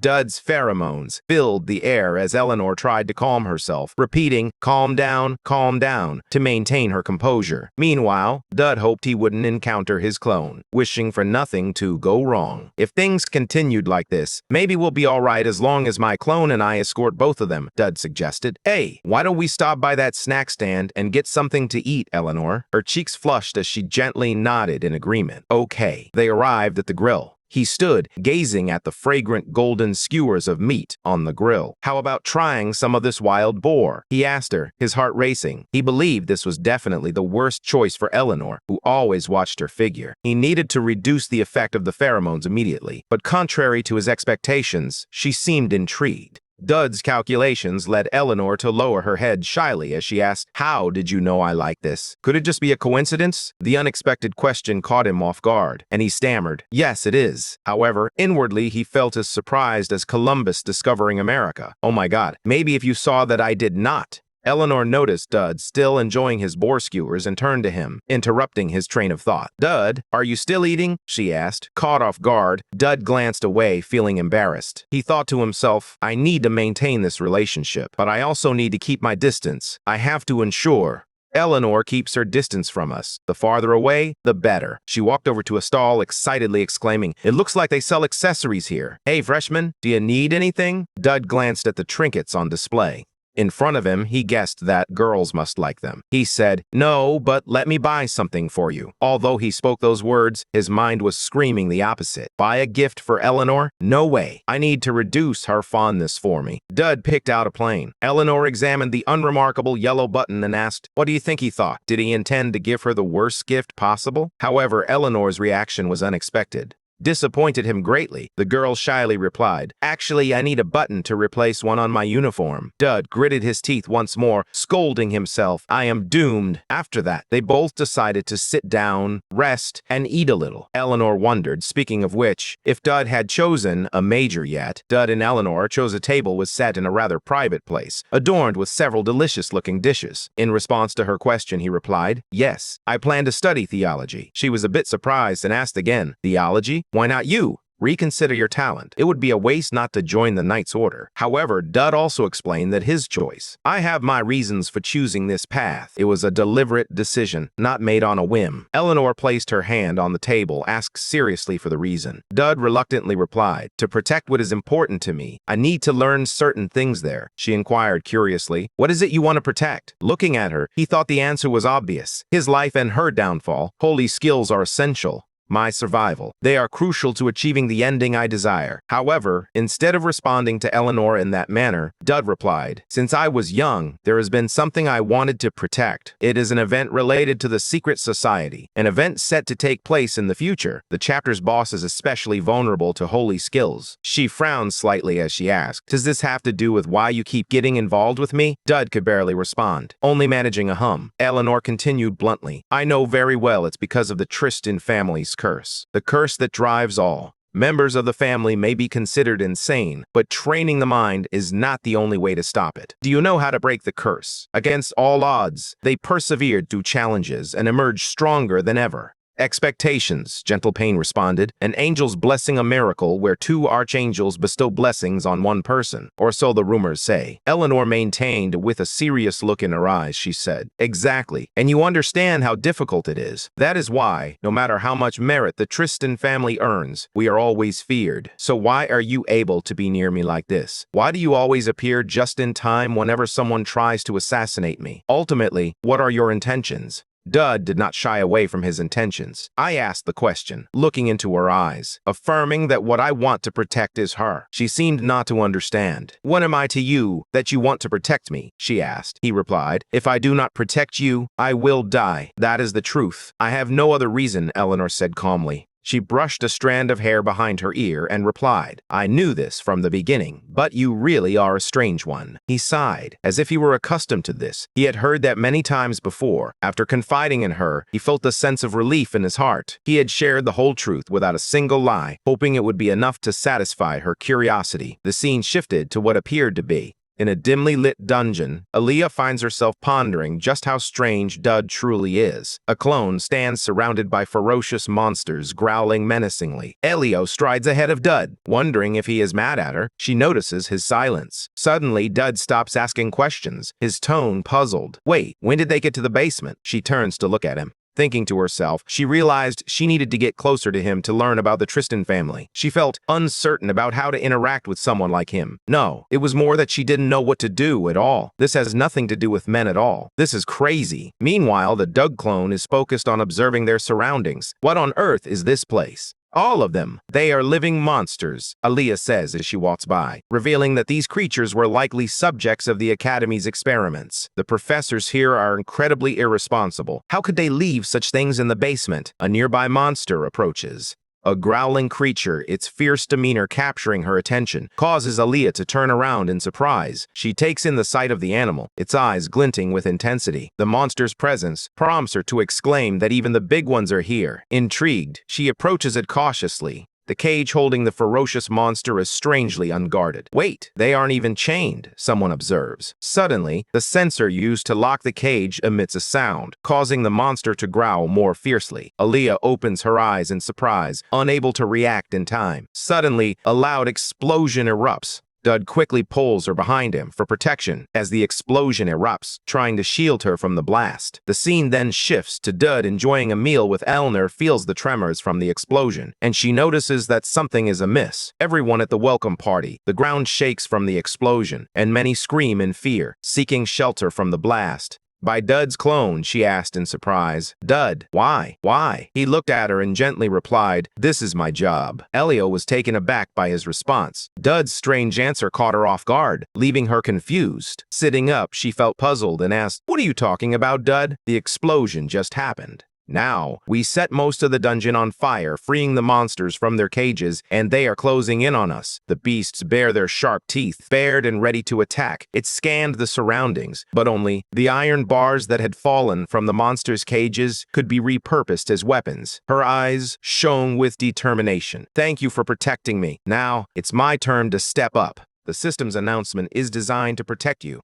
The main quest has begun. Monsters have appeared, and you must resolve the situation immediately. If too many people die, you will face a severe penalty in this scenario, but successful completion will reward you with exclusive equipment crafting materials. Upon hearing the system's announcement, Dud quickly explained, there's something I need to do, before urgently asking for assistance. Guild leader, I need you to find one of the priests. Eleanor raised an eyebrow in response. Confused, Dud's face was filled with a pleading expression. Please, he urged urgently, we have to protect the students first. Eleanor was breathing heavily. Heavily exhausted, the system updated the clone. Just then, Dud rushed over to her, asking, Ilya, the monsters have been released. Is that all? Ilya, squatting with an iron bar in her hand, looked up at him and said softly, you are awake. Thank goodness. At that moment, the system registered that Eleanor's favorability had increased, indicating a level of interest and curiosity. The system confirmed that the main scenario had changed. Without waiting long, he missed a big monster. Hearing this, he suddenly realized it must be the bear from before. Ilya's face darkened. She sighed. It must still be somewhere on the first floor. If we hurry, we can stop it, she said wearily. I think I need to rest for a moment. Noticing Ilya's condition, he asked worriedly, are you all right, Ilya? And anxiously, he thought to himself, the main scenario is the most important thing. If I fail, I will face a huge penalty. We have to prevent that from happening.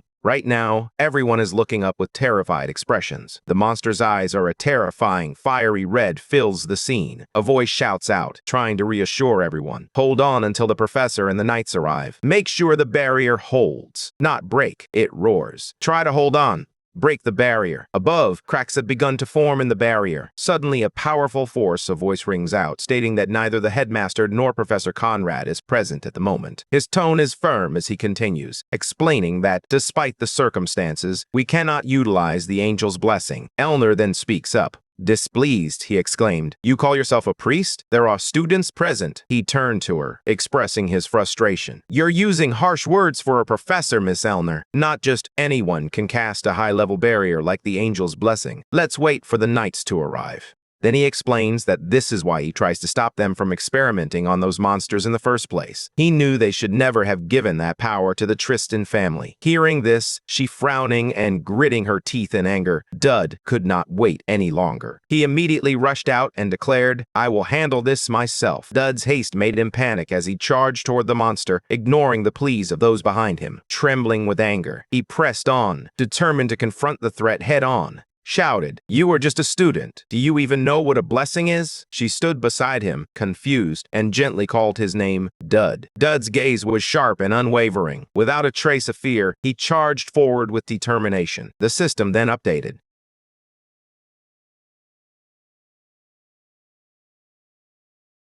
The status revealed that supreme divinity had merged with the priest's rosary. The golden vase opened and a dazzling light illuminated the surroundings. The system displayed the available skills, asceticism, and holy shield. The system continued to. A dangerous situation has been detected, prompting the system to sound an alarm. Life-threatening danger is present, requiring desperate survival skills. X rank activated. At the same time, he slipped between the monster's legs. He noticed and shouted to stop him. "Hey, wait, why aren't you running away?" he urged. "I will buy time. Evacuate the students immediately." As the ferocious monster approached, as he lunged to attack, the system voice announced that ascetic skill had been activated. All secondary stats would be converted into Constitution. Holy shield. He lifted his hands. A radiant golden cross appeared before him, and a pair of angel wings emerged, shielding him from the monster's powerful attack. He gritted his teeth, determined to withstand the onslaught. Those who witnessed this scene were left dumbfounded. Was that an angel's blessing? How could an ordinary disciple achieve such a feat? The priest in the back, frustrated and envious, he tore at his hair. That idiot! Does he even realize that even official priests have to pray thousands of times to wield it? She quietly and calmly pondered. After everything that has happened, I am no longer surprised. I've witnessed him conceal his true self, strength countless times. Now he can hardly believe his eyes widen as he shouts in frustration. How could that foolish monster fail to break through a simple barrier? He wonders if the barrier was even set up by a student. Then, a calm voice speaks. Elner turns to ask, "Are you really a professor? You didn't even do anything." In response, Elia strikes him without hesitation. She replies with a straight face, "As student council president, he is clearly useless to us. Let's ignore him." Then, turning to the other person, she asks, "Why are you late?" Her body trembles. She explains violently and hurriedly, "I fainted in the basement, but I just got up here. Forget about that guy. He can cast a blessing right on the spot like that, and he's not even a combat priest. People say you need to train for at least 10 years to master it. How is that possible?" Upon hearing this, Elner, she is slightly surprised and muses that holy energy can only be harnessed after 10 years of training. Then, Elner remembers. Dud's earlier words emphasize the importance of learning within the department. He stated, "If I do not protect you, I will." She fell into contemplation, feeling as though she had no other reason to continue. Her eyes unfocused as Elia glanced around. Overly admiring, she assessed the situation. Even accumulated blessings have their limits when it comes to control. "It's good for you," she said. Elner looked up, confused. "What are you talking about?" Her chest heaved as she spoke. Elliot closed her eyes and gently explained, "He's doing all this for the Tristan family and for you. If not, then there would be no reason for him." Elner gradually came to a realization, though uncertainty lingered. From the beginning, she had sensed something, but she remained curled up, hugging her knees. In the darkness, her eyes wandered aimlessly until they caught a glimmer of light emanating from one direction. Elner's eyes widened in surprise.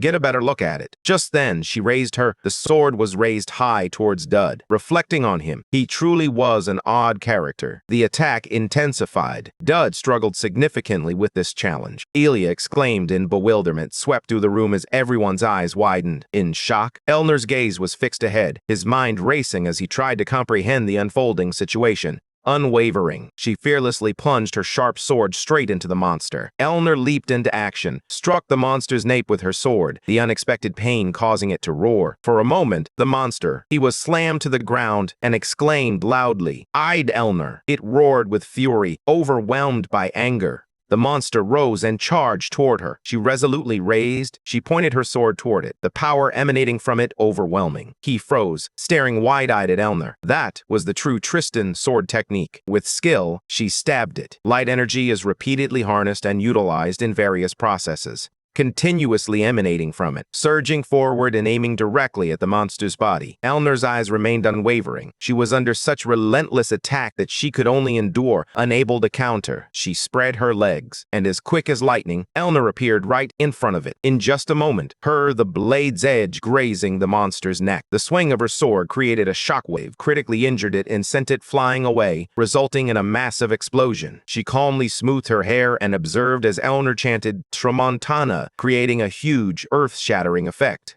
An explosion erupted, and Elner watched calmly. Dud remained in awe of her composure.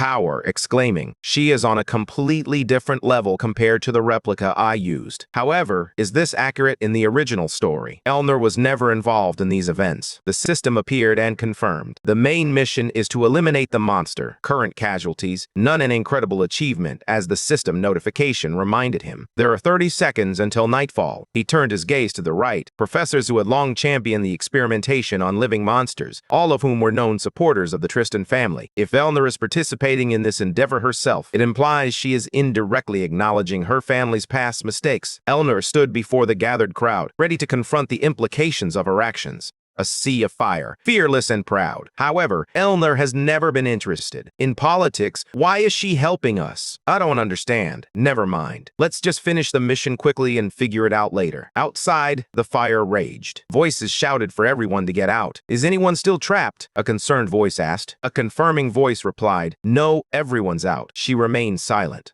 Her eyes remained indifferent as she sheathed her sword, exuding an air of nobility. Elner let out a sigh of relief. It was over. Dud frowned, his expression indicating he would rather be anywhere else. Suddenly, he noticed something serious. Behind her, the monster loomed. Emerging from the fire, it swung its arm toward her. He warned, "Madam President, behind you." Elner's eyes widened in alarm. As she sensed the danger, you had just turned saw. Dud was standing firm, using the angel's blessing to shield himself from the relentless assault. The monster, its furs scorched away to expose a skeletal head, roared fiercely as it launched continuous attacks. Elner couldn't help but be amazed by Dud's bravery and determination in the face of such danger. He was exhausted, his eyes glazed over, and he coughed up blood as he slowly fell. His vision was fading. Much later, Dud was startled. "Awake," a voice said. "You are awake," he mumbled groggily. "The monster Elner." Atalanta replied, "The monster has been destroyed, Dud." He recognized the person and informed him that they had successfully completed their mission. With a satisfied smile, she shared the details of their accomplishments, her eyes sparkling with excitement. "Of course, all the students are safe. Are you surprised to see me? I didn't have a chance to talk to you after the freshman match." Dud regained his composure and replied, "It's okay. I am fine." He marveled at Atalanta, an immortal who had lived for over 1,000 years. Why would someone like her come to see me? Could it be because I used the angels? She got straight to the point. "I'm here to deliver some bad news, or rather, some bad news and even worse news. Which would you like to hear first?"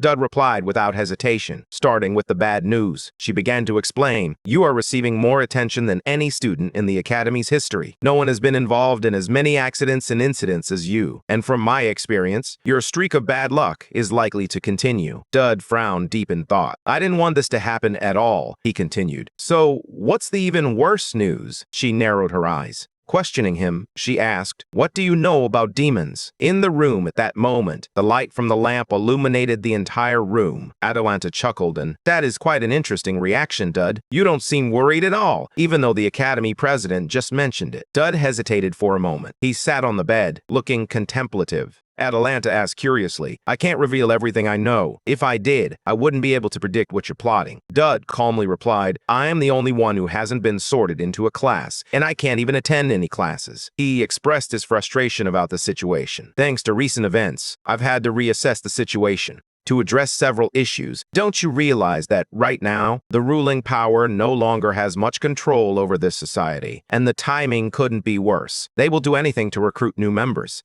Talented individuals, even if they have to pull them up from hell." Dud looked away and said, "The coup in Patat, the changes in the structure of the Holy Empire, and the struggle for succession are all interconnected. This is the root of the recent events." She glanced at him, contemplating her thoughts. She looked at him and he replied, "Yes, you are right. Right now, the Golden Triangle appears peaceful on the surface. The industry is in a deep struggle for outstanding talent. Most students do not care about these issues, and its influence has spread across the continent. Its effects have reached even Elfani, the tribal council, and the Holy Empire were causing these three powerful empires to secretly prepare for a major war." Dud stroked his chin thoughtfully. "All the events I have participated in must have caught their attention, yet they have not made a move. This can only happen if someone is controlling the flow of information." She said nothing, just crossed his arms, smiling contentedly as he thought about how good he was at politics. However, he soon frowned seriously. "And does that mean it would be dangerous if we were targeted by them?" Atalanta replied softly, Yes, the world will be destroyed. Upon hearing that, She was immediately startled, envisioning a scene of firebombs engulfing the continent and humanity, perishing in the raging flames. She wondered how terrible the apocalypse would be. Then she showed him a piece of paper bearing the mark of the false purifiers, and asked, "Do you recognize this seal? This is why I asked about demons."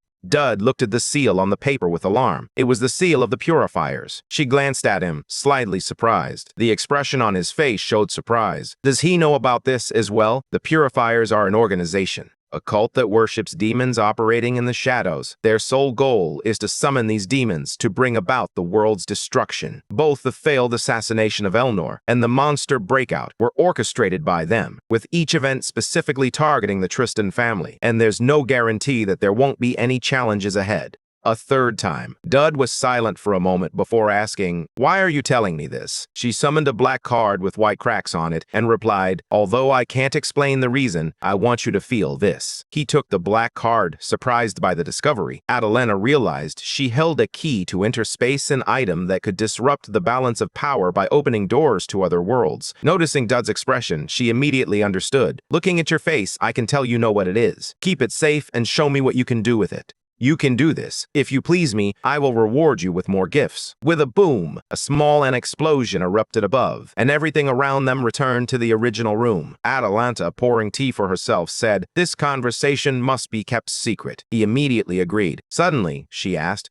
Immediately frowned at the mention of the warrior candidate and Lady Tristan. Screaming inwardly, he wondered why she was asking about that. However, he replied, "It's fine." Atalanta sipped her hot drink. She smiled meaningfully and said, "I hope things continue that way." He was curious and asked, "Why?" Then, feeling confused, he inquired, "Am I required to maintain a relationship with them?" She simply smiled and replied gently, "Yes, you are. Otherwise, the world will be lost." He immediately covered his head and shouted, "Not again," envisioning the rain of bombs and fire that had once devastated the world. Lamented inwardly, "Why is this world so easily destroyed?" Noticing his pained expression, Atalanta laughed and said, "I'm not kidding," while secretly adding to herself, "The ultimate goal of this plan can only be achieved by 3 people. The scene suddenly shifted to outside the academy. A sigh echoed from somewhere as someone held the interdimensional key in his hand. Lamented the thought of destroying the world. Standing in the hallway, he reflected on this dark idea. Dejectedly, I thought about it later, but I couldn't believe she had given this to me, an item that players should not be able to possess. Something was definitely wrong with the main scenario. Suddenly, a voice rang out. "There you are!" Upon hearing the voice,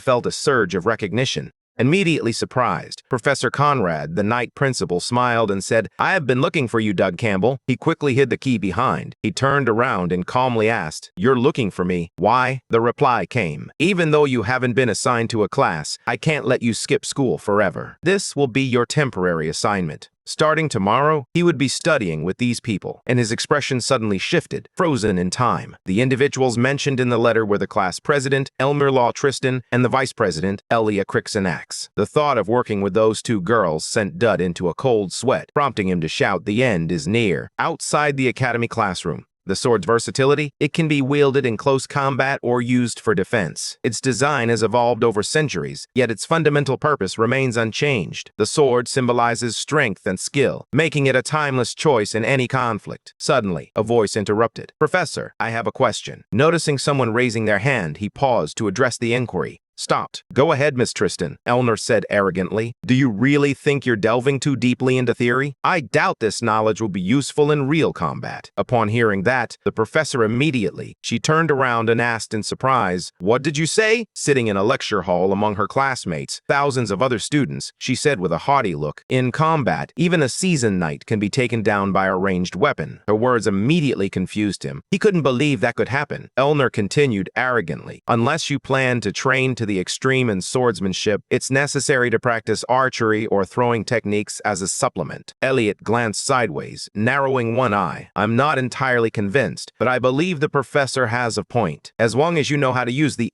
open terrain, a skilled swordsman can easily dodge arrows or rocks. However, when an opponent closes in, are we expected to fight barehanded without the advantage of terrain? How do we compensate for the attack range? This is precisely why we are learning about Close combat? Surely you understand the difference between theory and practice. The lecturer belongs to the professor. If you feel compelled to be here, it's best to remain silent. He found himself caught in the middle, his face a mask of fear as he witnessed the bloodless yet intense battle between the two women. Meanwhile, Elner raised an eyebrow and repeated, "Forced." The two then locked eyes, each staring at the other with a challenging intensity. She growled, "As the student council president, I have a responsibility to ensure the quality of education my fellow students are receiving." She did not back down, gritting her teeth and hissing in response. "Then do not interrupt the professor anymore. Why do you always have to?" Observing the tension, the professor spoke up weakly, eager to make peace. "Should we end the class here?" Elner frowned and replied.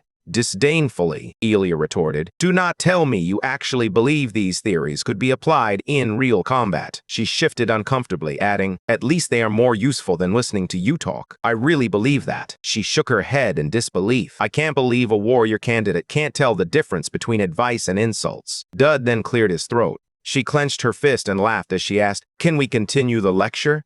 Triumphantly, I agreed. I had won, knowing Dud would side with me. He sighed, smoothing his hair as he listened to Elner brag. Then he said, "It's just one loss. Professor, please continue." Recognizing that the situation had shifted, stabilized, he hesitated before reorganizing the class. "I understand. So let's have self-study today." Meanwhile, Talion turned his head, frowning as he observed them, focused on the system screen. He thought to himself, they have been like this the entire time. Thanks to them, all the other students are starting to look at us strangely. Here I am, sitting between a warrior candidate and a family heir. I'll just focus on my work. On the system now is an image of Elner Tristan, with a trust level of 5, an affection level of 1, and a reward ready to be received. He marveled at the results, thinking to himself, not bad. Next, we have the new skills. First is basic Tristan swordsmanship with a proficiency of 58%. This legendary technique comes from the Tristan Archduke family, allowing the user to effectively wield any weapon. The second skill is the basic deep breathing technique, a method that maximizes stamina and physical strength. This technique is highly compatible with Tristan swordsmanship. Dud stroked his chin thoughtfully. Both of these skills complement each other thoughtfully. Given the physical buffs, this could be the most powerful combination, and the only one who can maximize its potential is. This combination represents Elner, which is why she serves as the final boss. Additionally, the system screen has changed once more. Image of Ilya Krixanax, displaying a curiosity level of 5, an interest level of 1, and indicating that the reward is ready to receive. Following this, the system issued a new The Rule of Evil dictates that you should leverage your influence over the good people in your life. You will need to ensure that certain individuals are willing to accept your requests. Remember to keep your friends close and your enemies even closer, as a strong bond with those who are good can be advantageous. Individuals will yield greater rewards. If you can turn some good individuals evil, the rewards will be even greater. Doug looked at the information on the screen, bewildered. What the hell? Can I really get a reward for turning a good person evil? The scene shifts in an instant. The Academy students are now walking through a vast forest. Conrad announces loudly, "Welcome, my little chicks, to Survival 101. We will be practicing essential survival skills. If you don't want to perish in a dungeon or ruin, you'd better learn how to survive now. Your mission today is simple." They ventured into the forest, tasked with bringing back something they believed I would like. Panic set in as confusion spread among them. He calmly explains that there are no grading criteria and reiterates that it all depends on each student. The student council president and he will be grading together, so he wishes everyone good luck. Upon hearing this, Elner remains silent, only humming softly. The others begin to groan in response. "Too vague, Professor." Elia laughs evilly as Conrad shouts, "Life is an experience." He then addresses the group, saying, "You little chicks, we will start in 5 minutes," while everyone behind him is preparing for what's to come. As others gather to form groups, Dud sat alone on a rock, fixated on the system screen and deep in thought. He pondered the phrase, "Keep your friends close and your enemies closer." How was he supposed to use this? How could he turn a good person into a bad one? Suddenly, Elia appeared behind him. She leaned down and asked, "Dude, do you want to work together?" He turned around and replied, "You should work with your friends." She still smiled invitingly and said, "Come on, I am your friend too," she said. He didn't respond, but thought to himself that it would be better for her to return to her main group. Elia continued to try to persuade him. Why don't we work together? Dud thought to himself. No, if we did, I would just be a thorn between you two. She looked concerned and asked, "Sweetly?" he asked. "What is wrong? Are you feeling unwell?" He turned away and replied, "It is," to express her feelings, but she hesitated. She realized their relationship had always been more distant than she wanted to say something but couldn't find the words. Then her face stiffened, and she tossed her head and Elia pouted, feeling humiliated. Dud immediately turned and laughed. "What a pity." "Oh well," Trisha called out softly, her voice laced with worry. Alia glanced back, feeling guilty. "Was I too cold?" She looked upset. Talion, who had observed the interaction, noted the tension between them. Suddenly, Dud Campbell spoke up, piquing his curiosity. He looked around and glanced up to see who was approaching. Talion stroked his chin as he was questioned about his relationship with a warrior candidate. To his surprise, he found himself thinking of Talion Arnim, the second strongest in the ranks. Class only after Elia. Later, he even becomes a sub-boss in Chapter 1. What is his problem with me? Yet outwardly, he simply replied that he just happens to know her. He said darkly, "Someone. As strong as Elia is, she has no reason to associate with you." Meanwhile, the system revealed the law of evil. A virtuous individual has been angered by your influence. Talion loosened his collar in a threatening manner. "There are many rumors surrounding the suspicious outcome of your duel. Why do you keep approaching her?" Suddenly, he realized something. Status notification. It appears I have triggered a personality condition by making him angry. He gritted his teeth and hissed, "Tell the truth. That match was just a show, wasn't it?" Despite his hateful words, the dude ignored him and thought, he will become a sub-boss later. Maybe I can take advantage of him and activate the law of evil. Later, Talion shouted, "You can't hide the truth from me." He calmly did not resist. Instead, he gently approached and whispered that the match was not fake, but perhaps you wanted it to be. Witnessing your target defeated with just one blow. Can you feel the distance between us? It seems Elliot has gone far away, but now she is still secretly watching him from the sidelines. Dud stood in front of Talion. Speaking seriously, witnessing your target defeated with just one blow, can you sense the distance between us? Those provocative words ignited his fury. His face contorted as he bit his lip. Then why don't we make a bet? Let's wager on who will achieve a higher score. In this exercise, how does it look? Although it may appear a bit awkward, on the surface, it appears that everything has gone according to Dud's plan. Meanwhile, on the other side, Conrad is making a call. "Elner, hey!" The student council president asked me to help with grading. The students felt it was a bit arbitrary, but she replied that she had been serious from the start. Conrad disagreed and asked.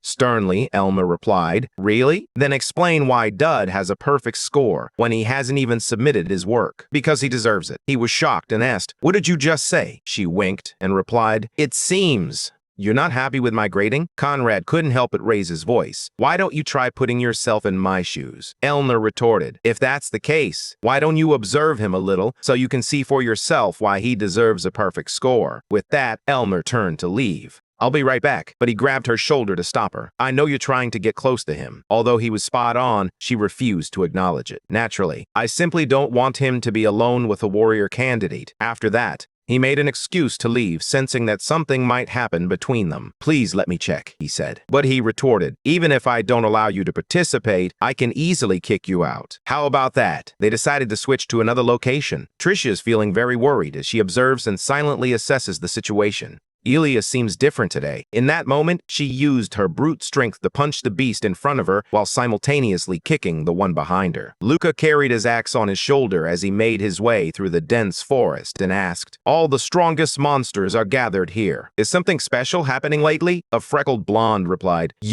You guessed it, this is a rare mineral area. The one wearing glasses said, "If we can collect some gems, we can avoid getting low scores." Another person chimed in, "All right, let's stop hunting monsters for now, Luca. Help us move the minerals." Suddenly, he shouted for help as a black sphere began to gather nearby. The front of Elia's chest. That thing appeared on her while she was busy fighting the beast. When Trisha noticed something suspicious, she was very worried. The color of darkness and dense emotions surrounded her. I could see it all. Even if she didn't show it, her anger was palpable. Then she approached Elia to ask who. She was sitting on a monster. "Hey, Elia, how have you been lately?" She didn't seem any different. Then he turned and smiled brightly, saying excitedly, "Oh, lately nothing special," Trisha asked with concern. "Even so, if there's anything bothering you, I can help." Although Elias appeared to be fine, the black object on her chest suggested otherwise. "What are you talking about?" "Nothing's happening," she replied, feeling even more anxious. "Even if you say that, I'm worried your emotions might overwhelm your reason," Trisha continued to advise her. "I can tell something's bothering you." Unable to bear it any longer, she sat down at the base of a tree and sighed. Elias spoke sadly, her voice trembling soft yet clearly tired. "Is it that obvious? I can never lie to you, Trisha." A moment later, she summarized what had been weighing on her mind, having just shared that information. "Doug Campbell keeps his distance from me, and all I want is to be friends with him," Elner said, a little annoyed. "Even though we have been through a lot together recently, I don't think there's any need to create boundaries between us like that." Trisha then asked if that wasn't the case. Doug's true intention caught her off guard. Not his real intention. "What do you mean?" Then she explained that he is just a boy, came from a small baronial family. If you, a warrior candidate, are seen with him, it will certainly spark a lot of gossip. Elner immediately understood the implications. "Is this his way of helping me?" I asked. Trisha replied, "Yes, he's probably worried that he might cause unnecessary misunderstandings." She forced a smile. "Even though he is keeping his distance now, once your reputation is solidified, he will definitely still consider you an important friend." As Elner began to reflect, you wonder if that's true. The scene shifts to another location. Dud is running as if something is chasing him. He is running while glancing back over his shoulder, being chased, while the system continues to notify him. Lillian's rage is reaching its breaking point. You have subjected him to endless humiliation. A sharp spear is approaching. The system continues to operate. Your negative influence has become a permanent fixture. The system reports once more. You have triggered the rule of evil and received a command reward. Talion, spear in hand, charges forward like a slaughterer, yelling, "You bastard, I will kill you." He shouts angrily, "I will." Talion skewers his opponent, turning him into a meat kebab. Immediately, he uses his spear to stab repeatedly at Dud, who must run and dodge to avoid the relentless attacks. Each miss only fuels Talion's anger as he yells, "Do not run. Fight like a real man. Why do you always steal the finishing blow after I've done the most damage?" Suddenly, Dud turns around and raises his hand. "Wait, stop." He halts just in time, one foot poised in mid-step. When you called him Talion, he responded with urgency. The man with a sinister look, frozen in confusion, asked, "Do you want to split the spoils?" Talion, filled with rage, broke the tree next to him and shouted, "You bastard!" Meanwhile, Dud seized the opportunity to escape. He quickly grabbed his spear and focused lightning into it, preparing to launch. Talion then unleashed the energy. Spear, mille éclair, but it was intercepted by a sword and split in two. Both men were astonished by what they saw. It turned out that Aaliyah had wielded her sword. She threatened, "Do not touch my friend," as she prepared to chop the spear into pieces. Aaliyah frowned, sending a clear warning, "Stay away from my friend." Talion was shocked to see her suddenly appear.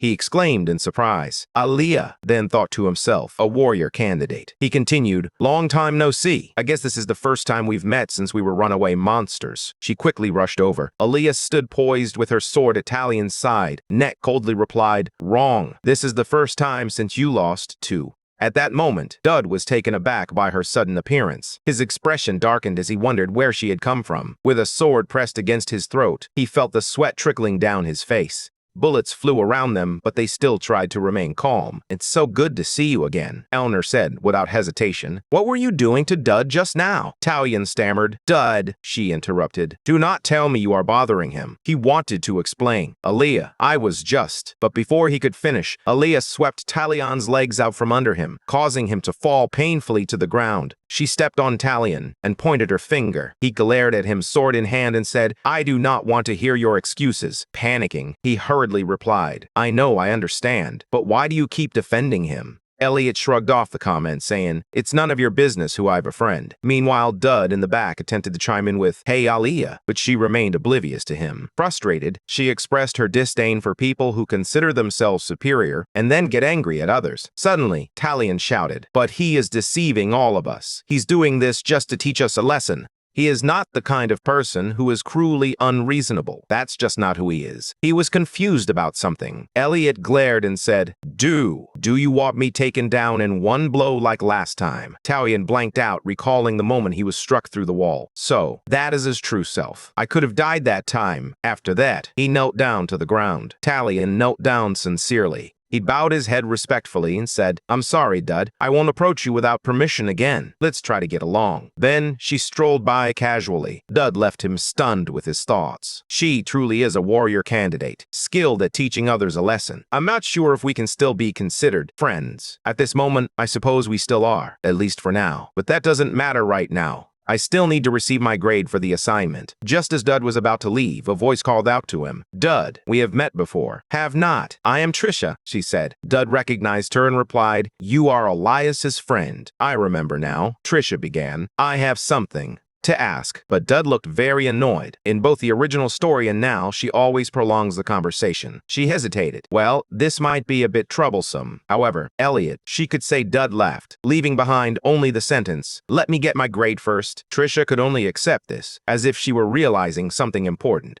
He frowned thoughtfully. He had made her fight Talion. Normally, she would have tried to talk things out instead of drawing her sword right away. "You're the problem, dude." When you arrived to collect your... By that point, the place was already filled with smoke, and the scene before Dud horrified him. "What is happening?" Conrad and Elner had a fierce battle. As a result, she lay on the ground, unable to get up, while he remained seated firmly. Upon seeing you, he spoke slowly. "Damn chairman," he said, insisting on going into the forest. "I told him he would have to get past me first. As a result, I won." Dud was at a loss for words. Deep down, he was quite judgmental. This school is truly wild. Nevertheless, Conrad offered her praise. "She has improved significantly." "Hey, are you pretending to be dead?" his son asked as he prayed. "Just punish her." At that moment, Dud perked up and said, "That is right. I am here to collect my points." While Elner remained lying there, the two teachers and students happily chatted with one another. One teacher said, "That's right. We are still in class. Let me see, why did you bring back so much?" The student replied, "It's a small matter. It took a little time because I wanted to make sure I chose the best ingredients." Conrad was pleased to see the bag, full of mineral rocks. "Perfect. You were the best. I'm sure Percy would love these if you gave them to her." He then asked if you had a wish agreement. Why not take this opportunity to score points with her? As he tied the bag, "Okay, I will," he replied. Just then, Trisha suddenly appeared, urging, "Are you done yet?" Conrad instructed her before leaving. "All right, you can head back now. Class is over. But Trisha, please look after her." She agreed. Trisha turned around and said, with all her might, she took a deep breath and said, "Dud, please take care of Elia. But don't be too good to her every time she mentions you. She seems to lose all reason. I'm worried things will get worse later." Dud couldn't help but ponder her words. He felt grateful for the warning, but also a little scared. Before going too far, he waved goodbye. His hand accepted the other party's request. "Okay, don't worry, Trisha. I will do my best." Trisha considered using her power, reminding herself that she needed to heal if she wanted to survive this. As she healed Elner, memories of her best friend's face flooded her mind. She may not realize it, but I do. One wrong step, and she could easily cross the line. Later that afternoon, Percy sat cross-legged in the department, immersed in the magic around him. Sipping his tea, he asks, "Do you want to use your wish so soon?" Dud replies, "Yes, I need to." Something from the magic goddess prompts her to ask, "Can't you wait any longer?" Meanwhile, the others are growing increasingly impatient. You're not the only one striving to fulfill this request. We all have a role to play if you choose not to use your wish. He glances back at the people behind him. Calculating in his head, he realizes that to overcome the upcoming battle with the purifier, he needs to prepare as thoroughly as possible. She then adds, "I received orders from the dean to assist you in any way I can, as long as it is not for other purposes." "I will. What do you want?" He purses his lips and remains silent. Meanwhile, the system updates with new information. You received a reward from Elia, 500 points and 1 evil seed. You can exchange the seed for a special skill in the points shop, and the list of purchasable skills has been updated. Elia's serious expression returns. Elia Crixanax has received a negative seal, used once. You may invoke the evil rule 1 time. Additionally, Armand has also received a negative seal, used once. You can use the evil rule once. Dud sank back into thought.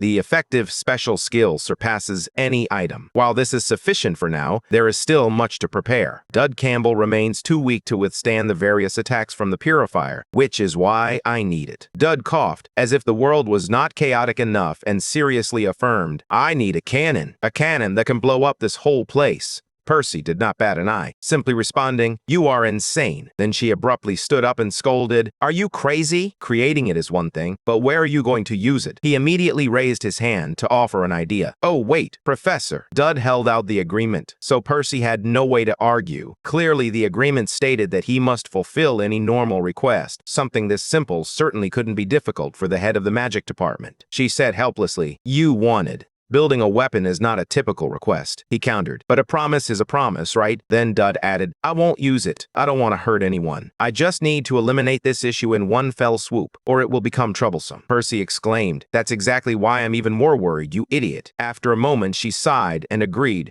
"I understand you have your reasons. Since you've helped deal with the monsters lately, I will make the cannon for you, Dud Campbell," he said. Dud replied, "Thank you, Professor Percy." Then Percy continued. Absent-mindedly, she confused him with her response. It was unbelievable. Not only did he have 4 people in his harem, but he also made others believe he would save the world. When he mentioned the harem, she was startled and flustered. Rambling, "Wait, what is wrong with my head? Just talking to you makes me lose focus."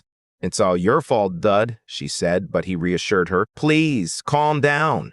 "I have another request," said Professor Percy Levantine, a 30-year-old single man. After calming down, he scratched his cheek and added, "There is still another request." The dude folded his arms and replied, "You promised Aaliyah and me that you would give us every item from the illusion archive. Can I receive it now?" After achieving his goal, he leaves. Now holding the agreement he had earlier, he prepares to read minds but accidentally bumps into someone. Great, so he's allowed to build a cannon. Now he just needs to gather the materials to make it. He can collect everything using the interdimensional key. It seems like everything is going according to plan. Suddenly, a man with orange hair walks by. Using a cane, he asks, "Hey kid, what is your name?" Dud Campbell. He then replies, "Yes, that's correct." Galdor speaks up, expressing his surprise. "I did not expect to meet you here. What a coincidence." The old man then introduces himself. "I am Galdor, a riverback. I run the Cleansing House charity." Dud purses his lips in silence, but he curses inwardly. What a joke. That operation is just a front for money laundering. Galdor Riverback. The boss of this chapter is the Purifier, the leader of the Wrathful Flames. Galdor hands over a business card and says, "I've actually heard some rumors about you. You single-handedly stopped a monster from escaping. That's not something an ordinary person could do. Extraordinary courage or skill required. It's impressive, really, yet you remain expressionless." The insidious Galdor often remarks, "Whenever I encounter an extraordinary student like you, I can't help but wonder what their future holds." He adds, "I would love to have dinner with you."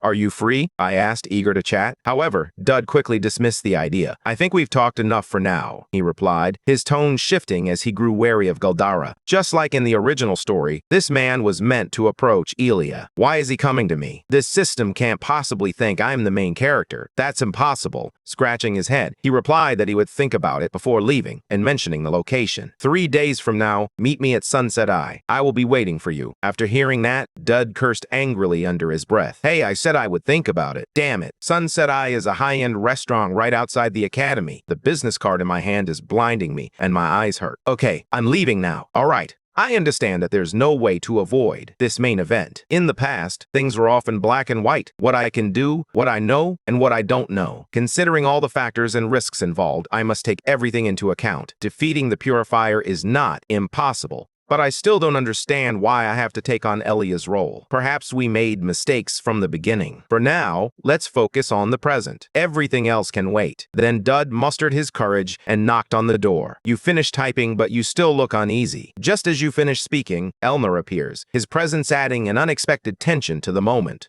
She stepped outside and opened the door. "Elner, are you there?" she called out, standing just inside. "Dud," she added. "What are you doing here?" you replied. "No need to come out. I just have a small matter to discuss." Elner called out from inside. Dud coughed a few times and, with difficulty, spoke. Because of this, she listened intently. "In 3 days, will you be free?" Elner asked. "In 3 days," a figure behind her spoke up. "Return the books on time, President," the girl with glasses said irritably. You interrupted her, saying, "You haven't even opened one. They're just gathering dust. Did you rent them just to admire the covers?" Before the girl with glasses could respond, she raised a finger to stop her. "Am I supposed to pay a late fee because of you?" They both quietly listened to Dud on the other side of the conversation. The door opened to the hall. That day, I wanted to take some time to go with Elner to a special place. He immediately asked, "Just the two of us?" "That's right," she replied from inside. "Where to?" Dud answered immediately, but was interrupted halfway by a loud shout. "Is there a place called Sunset Eye?" the girl with glasses exclaimed. But she was interrupted before she could finish. "Hey, that place is famous as a dating spot," Elner remarked. "I know," she replied. "So why do you want me to go with you?" he asked. "Well, I'll tell you when," he said. "We met that day." That sentence made her blush with embarrassment. After that moment of embarrassment, Elner found himself separated. From behind a door, he asked, "Are you inviting me?" A distant call rang out. "Elia!" Amidst the blue sky and the blooming flowers, a vast field stretched beneath the mountains, and the call kept echoing. Elia had finally found Aaliyah. "Are you here?" he asked, but she turned her back in anger and replied, "Shut up." Calvin, witnessing the exchange, relented and began pleading. "I'm sorry," he said. "I won't tease you anymore." Elner frowned and turned to face him. Her body was covered in scrapes, and her eyes brimmed with resentful tears as she glared at him. "Liar!" Aaliyah yelled accusingly. "You think pushing me down a hill is a joke?" she exclaimed. Calvin scratched his head sheepishly, but replied, "Well, next time I'll attack you when you're already on the ground." Hearing that only made her sob harder. "Stop bullying your little sister," he said with a loud laugh. "I'm just kidding," Calvin argued. "I just want you to be stronger, you idiot. I do not want my little sister to be beaten by anyone," Elliot shouted angrily. "I don't need this." Noticing that his sister's mood still hadn't improved, he offered her a small, rather full brown bag. "Here, try some of the cookies I brought from the Barrens." The silhouettes of the two siblings were clear against the sun on the hill. She bent down to open the bag and take a look. "Did you steal these?" she asked. Calvin placed his hands on his hips and looked down, replying, "Hey, don't say steal. I just took the leftovers." Elia munched on a cookie as she listened to him. "Thanks to the Baron, I might get promoted to squire right away," she wondered. "And then what would happen next?" Calvin casually replied, "I will go to the battlefield." The bright light of the setting sun gradually illuminated the horizon, disappeared behind the high mountains. In the vast field, his eager voice rang out expressing his excitement. "I will have the chance to experience new things and explore this world. Who knows? Maybe I will even earn the title of Guardian." Elia, with her cheeks puffed out, scoffed. "Keep dreaming. How could someone who bullies his sister all the time become a guardian?" Calvin quickly retorted, "Hey, who knows? There's no rule saying people have to stay the same." The sunlight grew brighter, painting the sky a vibrant orange. "Am I going to die fighting?" she wondered. "Well, if I'm unlucky, maybe. But I'm pretty good, so it probably won't happen." Aaliyah puffed out her cheeks. Glancing sideways, I resentfully scolded, "I hope you get unlucky and die. Just go. You're always teasing me and bothering me. You never listen to our parents. You just grab your sword and head off to fight." Despite my words, he simply smiled. Affectionately, he watched his little sister continue to berate him. "I hope death awaits you, Sir Calvin," she declared. The scene captured the two siblings sitting side by side, small against the vast expanse of hills and the orange sky. Calvin made a promise, saying, "Hey, if I become a guardian, I will always be there to protect you." As time and scenery changed, she vaguely woke up to urgent calls. "Ilya, Ilya!" Her face was still not fully awake. She wanted to open the door. When she did, she found Dud standing outside, a bit out of his element in the bustling city life. He awkwardly scratched his head, avoiding her gaze as he spoke. "Sorry, I'm just not used to this. I'm used to everything here. I apologize for what I said about not wanting to be friends." He held out a plate of cookies. "I brought some from the kitchen. They're pretty good," he added, though Elias's answers had startled him. He winced awkwardly. "Why apologize? That's not cool at all. We're friends. Anyway, go to sleep." She hesitated, stopping her. "Wait, I need you to help me with something. Can you come? Stay with me for a bit," Dud urged. "It's urgent." Elia frowned, feeling annoyed as she cursed inwardly. Is he out of his mind? The scene shifts once more. A slender hand deftly writes each letter on the paper. Elner sat up straight and paused, stopping her writing, and reflected on what the other person had said. "We have now completed processing all the teaching materials. If you take this seriously, I will also review the fees from the clubs." Elner's close friend Burnett is a student. She adjusts her glasses to review the report. The remainder focuses on the transfer student. "I heard we are welcoming a student from the Tribal Alliance.